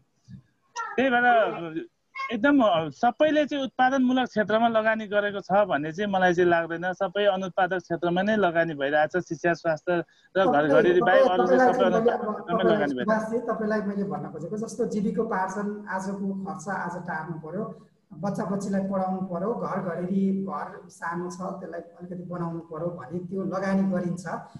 ती लगानीलाई तपाईँ जस्तो युवा जसले बाहिरबाट केही कमाएर ल्याउनु भएको छ र ती कुराहरूमा खर्च गर्नु भएको छ, तपाईँहरू लाग्छ कि लाग्दैन मैले चाहिँ यसलाई उत्पादनमुखी बनाउन सकिनँ अथवा मैले यो जे गरेँ ठिकै गरेँ भन्ने लाग्छ कि के छ? होइन, यो चाहिँ हाम्रो परिवेशले नै परिवेशमा निर्भर गर्छ। हामी अब गाउँको परिवेशमा बस्ने मान्छेले एउटा ठुलो घर बनाउँदैमा हामी उत्पादक आफ्नो जिन्दगीको लागि त केही गरेँ भन्ने हुन्छ, तर उत्पादनमूलक क्षेत्रमा लगानी गरे भन्ने चाहिँ हामीलाई लागिरहेको छैन। त्यो चाहिँ वातावरण हामीले पाइरहेका छैनौँ जस्तो लाग्छ मलाई चाहिँ। यहाँ अब हामीले अलिक धेरै हामीले देख्ने, हामी वरिपरि हामी नेपाली चाहिँ कृषि प्रधान मुलुक भएको कारणले हामीले कृषिमै सम्भावना खोजिरहेछौँ। व्यापार व्यवसायमा त्यहाँ पस्न पनि त्यहाँ हामीभन्दा अगाडि नै कति मान्छेले त्यहाँ सङ्घर्ष गरिरहेको हुन्छ। त्यो ठाउँमा बडा कम्पिटिसन हुन्छ, त्यहाँ छिर्न नयाँ मान्छे छिर्नलाई बडा लामो समयको सङ्घर्ष गर्नुपर्छ। त्यही भएर हामीले सहज देख्ने भनेको चाहिँ पशुपालन, कृषि उद्यमी बन्ने नै हो। तर कृषि उद्यमी बन्न पनि यहाँ धेरै चुनौतीहरू चाहिँ हामीले सामना गर्नुपर्छ। जस्तै बेलामा मलहरू उपलब्ध नहुने, त्यस्तै गरी बजार भाउ राम्रो नपाउने, बजारको ग्यारेन्टी नहुने, उत्पादन गरेको आफूले उत्पादन गरेको उत्पादनहरूले चाहिँ बजार नपाउने, यो विविध समस्याले गर्दा मान्छेले 1-2 वर्ष यहाँ ट्राई गर्दा गर्दा फेरि विदेशी जाने मानसिकता बनाइसकेको यो अवस्था चाहिँ अहिले यो अवस्था छ भनौँ न अहिले हाम्रो नेपालमा चाहिँ। तपाईँ पनि त्यो स्टेजमा आउनु भयो? लास्ट तपाईँलाई सुट यो क्रस क्वेसन, तपाईँ पनि फेरि फर्किनु क्या भन्ने लाग्यो कि लागेन? म चाहिँ केही समय अगाडि त्यस्तो अवस्था पनि आएको हो, तर अहिले चाहिँ बिस्तारै म यहीँ सेटल हुनुपर्छ। अब वैदेशिक रोजगार चाहिँ एकदम यो दीर्घकालीन हुँदैन, दीर्घकालीन केही न केही मैले चाहिँ मेरै ठाउँमा गर्नुपर्छ भनेर अहिले चाहिँ यहीँ लागिरहेको छु। हस्, धन्यवाद। म अरू कसैको केही छ भने एउटा सानो क्वेसन लिइहालेँ, नत्र मैले अब कार्यक्रमलाई क्लोजिङतिर लान्छु। यहाँ कन्सर्न अलिकति उठेको कुरालाई एड्रेस गर्नतिर कसैको केही छ तपाईँहरूको? अहिले यहाँनिर कोही कन्सर्न छ भने मैले लिइहालेँ। रुद्र सर, मुनाजी, उद्धवजी, कसैको केही छैन? सर अब यसो गुणाकर सरलाई एउटा क्वेसन भइसक्यो मेरो। अब यी सँगसँगै डाक्टर गणेश गुरुङलाई पनि मेरो एउटा सानो क्वेसन के छ भने, डाक्टर साहबले र दुईजना डाक्टर साहबले अहिलेको रेमिटेन्सलाई सही ठाउँमै युज भएको देख्नुभयो। अनि तर मलाई चाहिँ के लागिरहेको छ भने अब उसो भए हामी सही ट्र्याकमा छौँ भन्ने बुझ्नु पर्यो। दुईजना अब डाक्टर साहबले नै अब सही ट्र्याक भयो भने सही नै बुझ्नु पर्यो हामीले पनि। अब के हो त डाक्टर साहब? अब तर रिजल्ट त फेरि राम्रो छैन। हामीले यत्रो मान्छे पठाएर न पैसा यता लगानी पैसा काम लगाउन सक्ने भयौँ, न चाहिँ हाम्रा ह्युमन रिसोर्सलाई देशमै काम लगाउन सक्ने भइयो। देश त जस्ता तस्तै भयो फेरि। अनि के हो त अब चाहिँ के गर्ने हो त? अब यही ताललाई कन्टिन्यू गर्ने हो कि सुधारको कतै ठाउँ छ भन्ने क्वेसन छ मेरो डाक्टर साहब। हस्, धन्यवाद रुद्र सर। हाम्रो रेशमजीले ह्यान्ड रेज गर्नुभएको छ, छोटो रूपमा डाक्टर गुरुङ सरलाई मेरो एउटा सानो जिज्ञासा कि जस्तो कि हाम्रो वैदेशिक रोजगारमा जाने कारण चाहिँ जीविकाको बाध्यता नै हो भन्ने देखियो। अब अहिले वार्षिक 5 लाख जनसङ्ख्या युवा युवती श्रम बजारमा आउँछन् भनिएको छ, तर जमिनको मात्रा चाहिँ बढेको छैन र जनसङ्ख्याको मात्रा। योलाई कसरी ब्यालेन्स गर्न सक्छ राष्ट्रले? यसमा चाहिँ के नीति हुनु पर्ला भन्ने डाक्टर साहबलाई मेरो सानो जिज्ञासा। हस्, धन्यवाद। मलाई अब लाग्छ अरूको केही छैन जस्तो लाग्छ र म छोटो रूपमा हामीले 10 मिनट आजको कार्यक्रमलाई लम्ब्याएका छौँ। अलिकति टेक्निकल प्रब्लम पनि भएको हुनाले यो अघि धेरै कुराहरू आइसकेको छ। आएका कुरालाई पनि समेटी र आफ्ना कुराहरू पनि अन्तिममा कन्क्लुडिङ कुराहरू राखेर म आफ्नो कुराहरू राखिदिनको लागि डाक्टर गणेश गुरुङलाई म आग्रह गर्दछु। गणेश सर। धन्यवाद। सुन्नुभएको छ? हजुर, सुनिएको छ सर।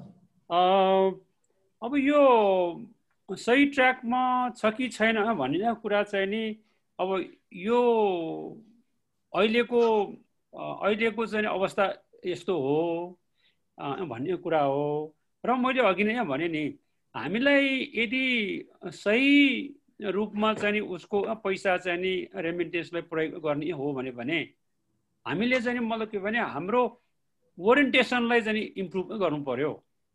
जानुभन्दा पहिला नै उसलाई बचत गर्ने तरिकाहरू सिकाउनु पर्यो र उसलाई लोभ्याउनु पर्यो कि तिमीले चाहिँ 2टा खाता खोल आफ्नो परिवारको खर्चको लागि, यति पर्सेन्ट पठाऊ, यति पर्सेन्ट चाहिँ मतलब के भने लगातार चाहिँ मतलब के भने बचत गर्दै जाऊ। जसले चाहिँ मतलब के भने मासिक रूपमा वार्षिक रूपमा चाहिँ मतलब के आम्दानी जित्दै जान्छ भन्ने कुरा उसलाई चाहिँ मतलब के एजुकेट गर्नु पर्यो। त्यो भयो भनेदेखि चाहिँ मतलब के भने उसको भविष्य जति कोही मान्छे के छ भने रोजगारमा 15-20 वर्ष बसेर पनि त्यस्तै भइरहेको हुन्छ। तर किनभने उसले प्लानिङ गरेन, उसले सही रूपमा चाहिँ मतलब के भने प्रयोग गरेन। यस कारणले म के भन्छु भनेदेखि हाम्रो वैदेशिक रोजगारको प्री डिपार्चर सिस्टममा फल्ट छ। त्यसलाई चाहिँ हामीले चाहिँ मतलब के भने हामीले स्ट्रक्चरली नै त्यसलाई चाहिँ रिडिजाइन गर्नुपर्छ भन्छु एउटा म।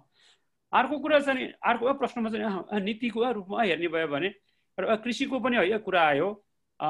कृषिमा हामी तुरुन्तै लग्न हामीलाई गाह्रो छ, किनभने कृषिमा हाम्रो संरचनागत समस्या छ। नम्बर 1 भूस्वामित्वको कुरा छ। कृषिमा जति पनि यस्तो काम गर्ने हरूले वैदेशिक रोजगारबाट फर्केर आएकोहरूले सबैले चाहिँ लिजमा जग्गा लिएर चाहिँ काम गर्नु परिरहेछ। अनि 5 वर्ष राम्रो भयो भने 6औं वर्षबाट चाहिँ भाडा बढाइदिन्छ वा दिँदैन होइन। त्यस्तै गरेर चाहिँ मतलब के भने अन्य समस्याहरू छ। फेरि नेपालमा चाहिँ जसले रियल खेती गर्छ त्यसको चाहिँ जग्गा छैन, जसले चाहिँ मतलब के भने खेती गर्दैन त्यसको चाहिँ लालपुर्जा छ। त्यो हुनाले त्यो डिसब्यालेन्स चाहिँ हाम्रो प्रब्लम हो। र अर्को समस्या के हो भने नीतिको रूपमा हेर्ने हो भने कृषिमा नेट प्रफिट कम छ एकदमै। अघि तपाईँहरूले कुरा गर्नुभयो नि कति मान्छेले काम गरे अनि प्रयास गरे अनि फेरि फर्कने अवस्था किन आयो भनेदेखि कृषिमा नेट प्रफिट कम छ।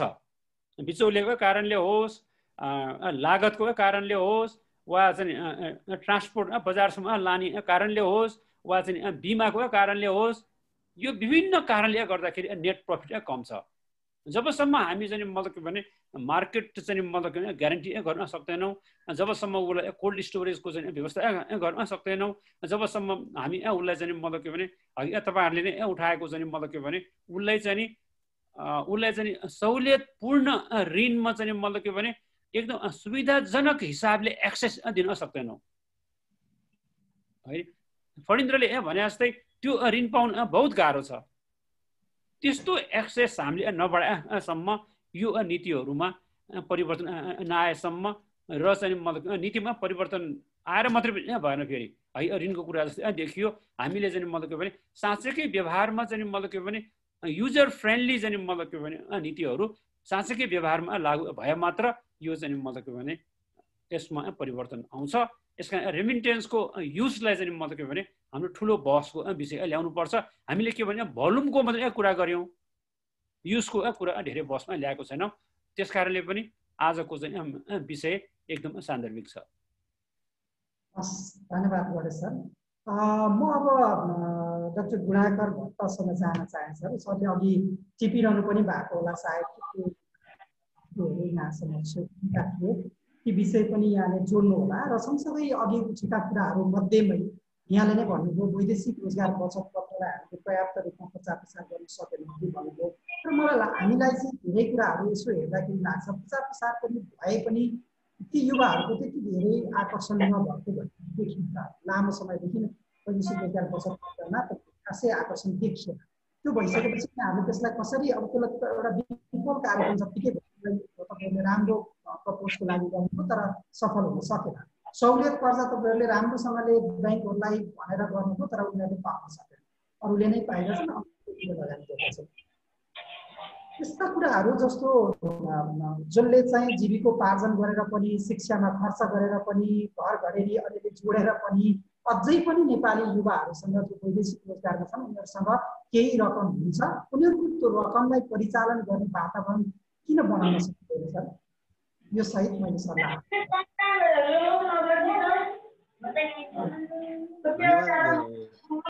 वैदेशिक रोजगार पत्रकार समाजलाई फेरि पनि धन्यवाद दिन चाहन्छु। यहाँ उठाउनुभएका जिज्ञासाहरू अत्यन्त सान्दर्भिक छन्, राम्रा कुराहरू आएका छन्।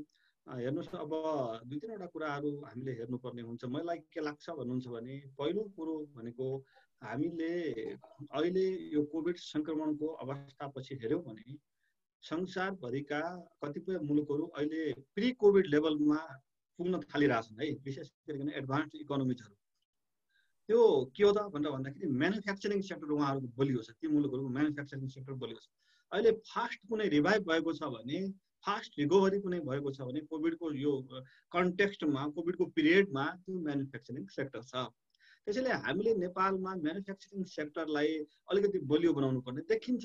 अब यो 20 वर्षमा तपाईँहरूले हेर्नुभयो भने वैदेशिक रोजगारीमा जाने बढ्ने, विप्रेषण आप्रवाह बढ्ने, त्यसै गरिकन प्राइभेटाइजेसन बिचमा भयो 90 को दशकमा। यो तीनटै कुराहरूको कन्फ्लुक्स के भएको छ त भनेर भन्दाखेरि हाम्रो म्यानुफ्याक्चरिङ सेक्टरको योगदान घटेको छ जिडिपीमा। म्यानुफ्याक्चरिङ सेक्टरले के गरिदिन्छ त भनेर भन्दा फरवर्ड ब्याकवर्ड लिङ्केज इस्टाब्लिस गर्नमा मद्दत पुर्याउँछ म्यानुफ्याक्चरिङ सेक्टरले। उदाहरणका लागि पहिले कपास विकास समिति थियो, कपास विकास समितिले गाउँ गाउँमा मान्छेलाई कपास लगाउन प्रेरित गरिरहेको थियो। त्यो कपास ल्याएर कहाँ उपयोग हुन्छ त भनेर भन्दाखेरि हेटौडा कपडा कारखानामा। त्यस प्रकारको औद्योगिक वातावरण मुलुकभित्र हामीले बाहिरको हिसाबबाट त्यो कम्पिटेटिभ नहुन सक्छ, त्यसमा चाहिँ कम्पेरेटिभ एडभान्टेज नहुन सक्छ कतिपय कुराहरूमा। तर आन्तरिक अर्थतन्त्रलाई चलायमान बनाउनका लागि, अर्थतन्त्रमा ब्याकवर्ड फरवर्ड लिङ्केज इस्टाब्लिस गरिदिनका लागि एउटा महत्त्वपूर्ण विषय म्यानुफ्याक्चरिङ सेक्टरलाई हामीले फेरि कुनै न कुनै हिसाबबाट रिभाइभ चाहिँ गर्नुपर्छ। कतिपय वस्तुहरू जुन हामीले आन्तरिक रूपबाट एग्रिकल्चर सेक्टरसित त्यसको लिङ्केज इस्टाब्लिस गर्न सक्छौँ, त्यस्ता किसिमका इन्डस्ट्रीहरूलाई हामीले रिइन्स्टेट गर्ने अथवा त्यस्ता इन्डस्ट्रीहरूलाई प्रमोट गर्ने वातावरण हुनुपर्छ। अब यसमा नेपाल राष्ट्र ब्याङ्कले मात्रै गरेर अथवा ब्याङ्किङ सेक्टरले गरेर मात्रै पुग्दैन। अघि जुन इस्युहरू उठाउनु भएको छ, ब्याङ्किङ सेक्टरबाट कर्जा प्रवाह हुन सकेको छैन अथवा लक्षित कर्जा पुग्न सकेको छैन। अब यसलाई दुईवटा किसिमबाट हेर्नुपर्छ। 5-7 वर्ष अगाडिको हिसाबबाट हेर्नुहुन्छ भने, 5-7 वर्ष अगाडिको तुलनामा हेर्नुहुन्छ भने कृषि क्षेत्रमा अहिले कर्जा प्रवाह विस्तार भएको छ। पर्सेन्टेजमै पनि, मैले अमाउन्टमा होइन, आउटस्ट्यान्डिङ लोनको प्रतिशतमा हेर्नुहुन्छ भने पहिले 3-4-5-6 वर्ष अगाडि 3-4% मात्रै थियो भने अहिले 10% पुगेको छ। राष्ट्र ब्याङ्कले आगामी 3 वर्षभित्र इन्क्लुडिङ दिस इयर चाहिँ त्यसलाई 15% पुर्याउनु पर्छ एग्रिकल्चर सेक्टरमा भनेको छ। तर यहाँले उठाउनु भएको एउटा रियल क्वेसन के हुन सक्छ भनेर भन्दा टार्गेटेड ग्रुपले पाएको छैन। अब यसमा सिभिक सोसाइटीको, पत्रकारको पनि महत्त्वपूर्ण भूमिका छ। म अलिकति ओपनली भनिरहेको छु यो विषय, म राष्ट्र ब्याङ्कको एउटा कर्मचारीको अथवा राष्ट्र ब्याङ्कको अधिकारीको हिसाबले मात्रै भनिरहेको छैन कि तपाईँहरूले जसरी चाहिँ कुनै साना साना स्टोरीहरू बाहिर ल्याउनुहुन्छ, राम्रो काम गरिरहनु भएको छ अवेरनेस क्रिएट गर्नमा, त्यसै गरिकन फलानु मान्छेले आफ्नो खेतीपाती गर्नका लागि अथवा एग्रिकल्चर गर्नका लागि, यो प्रोजेक्ट गर्नका लागि यस्तो राम्रो स्किम बनायो तर ब्याङ्कले उसलाई चाहिँ एक्सेप्ट गरिदिएन भन्दा यो समाचार चाहिँ बाहिर ल्याउनुहोस्। यसलाई चाहिँ यसले के गर्छ त भनेर भन्दा ब्याङ्क वित्तीय संस्थाहरूलाई, सेन्ट्रल ब्याङ्कलाई, सरकारलाई पनि अवेर बनाउँछ। त्यसमा तपाईँहरूको रोल पनि महत्त्वपूर्ण छ। त्यसै गरिकन स्थानीय तहहरूको पनि महत्त्वपूर्ण भूमिका छ। र अब हाम्रो कन्टेक्स्टमा मैले अघि पनि भने खालि फाइनेन्सिङ मात्रै, ऋण मात्रै फेरि समस्या होइन। अघि हामी सबैले 2-3वटा कुराहरू गऱ्यौँ। स्टोरेजको कुरो छ, मार्केटिङको कुरो छ, त्यो उत्पादनलाई किनिदिने ग्यारेन्टीको कुरो छ। त्यसैले हामीले त्यो उत्पादनलाई किनिदिने ग्यारेन्टी गरिदिनु पर्ने हुन्छ। त्यसका लागि हाम्रो कृषि मन्त्रालय, त्यसै गरिकन उद्योग वाणिज्य आपूर्ति मन्त्रालय र ब्याङ्किङ क्षेत्रको बिचमा समन्वय चाहिँ हुनुपर्ने हुन्छ। मैले त्यो देखिरहेको छु। अर्को के हो त भनेर भन्दा मैले अघि पनि भने विकल्प चाहिँ दिनुपर्छ। र तपाईँहरूले अघि उठाउनु भएको कुरोमा म अलिकति थोरै करेक्सन चाहिँ के छु भनेर भन्दा मैले अहिले रेमिटेन्स जे भइरहेछ सबै ठिक भइरहेछ भने होइन, तर मान्छेको सस्टेनेन्स बाँच्ने कुरो पहिले हो नि त। अहिले चाहिँ उसलाई हात जोड्ने समस्या छ, स्कुलमा आउनु परिरहेछ भने पहिलो खर्च त उसले त्यहाँ गर्नु सकै हो। र त्यो सँगसँगै अहिले जे भइरहेछ त्यो सबै बिग्रिरहेछ भन्ने होइन। हेल्थमा गर्ने, एजुकेसनमा गर्ने लगानी भने त के हो त भन्दाखेरि ह्युमन क्यापिटल हो। हामीले एउटा फिजिकल क्यापिटल फर्मेसन गर्ने हो अर्थतन्त्रमा, अर्को ह्युमन क्यापिटल फर्मेसन गर्ने हो भने हामीले ह्युमन क्यापिटल फर्मेसनमा लगाइरहेछौँ। त्यसैले त्यो चाहिँ नराम्रो होइन। त्यसले चाहिँ कुनै अर्थतन्त्रलाई नराम्रो गर्ने होइन, त्यसले फाइदा गर्छ। कालान्तरमा बेटर म्यान पावर, विदेशमा गएको कमाइ गरेर यहाँ छोराछोरी पढाउने मान्छेहरू अहिले छोरा डक्टर बनिएको छ, छोरी इन्जिनियर बनिएको छ, हामीले पनि त्यो देखिरहेछौँ भने त्यो चाहिँ ह्युमन क्यापिटल एकुमुलेट भइरहेछ।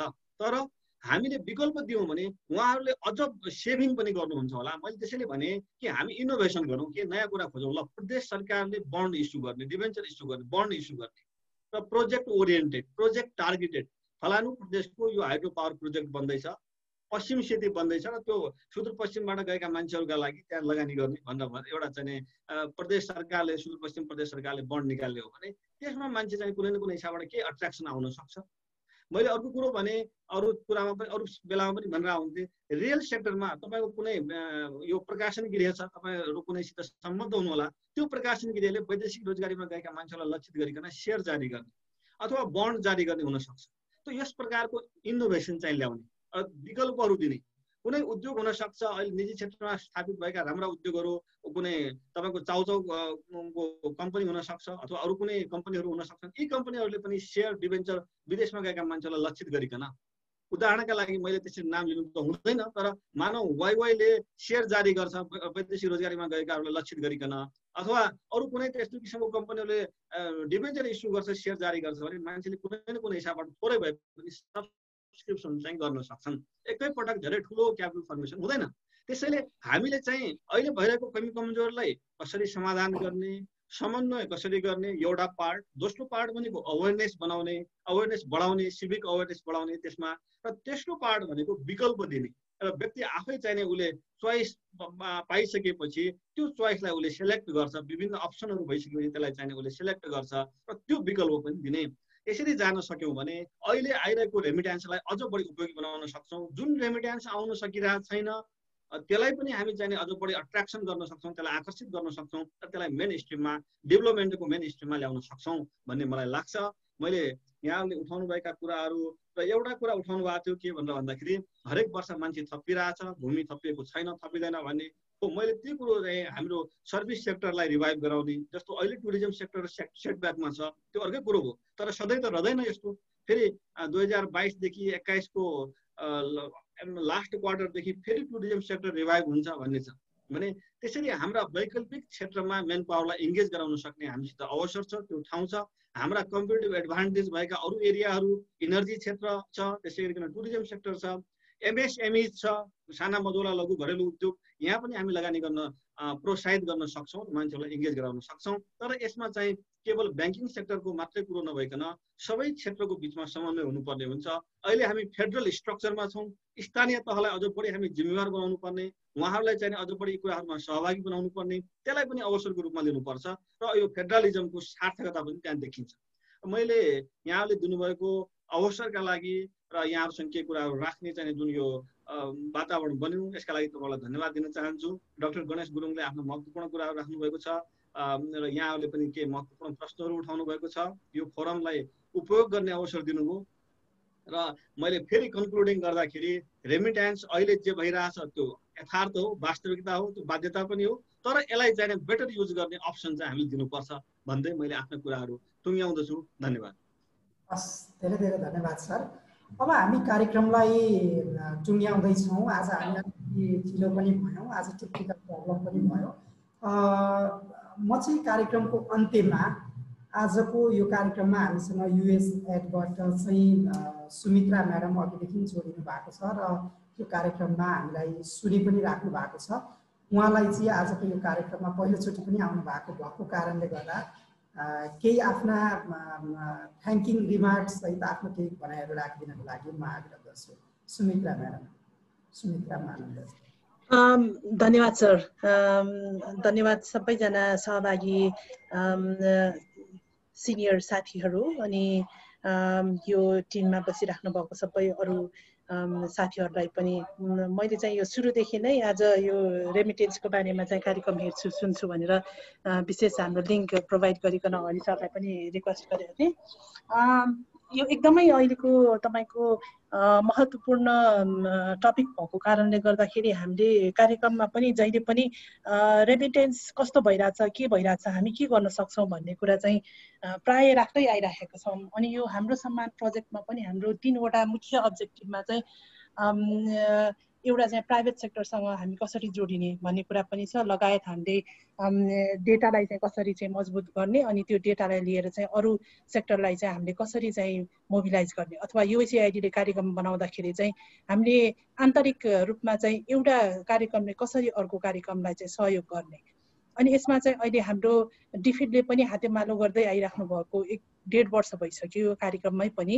त्यसले गर्दाखेरि डिफिड र युएसएडले प्राय चाहिँ हरेक मिटिङमा चाहिँ हामी कसरी यसलाई चाहिँ उत्थान गर्न सक्छौँ भन्ने कुरा चाहिँ प्राय ल्याइराख्ने गर्दाखेरि आजको यो कार्यक्रमले एकदमै धेरै मलाई चाहिँ इन्फर्मेसनहरू दिएको छ।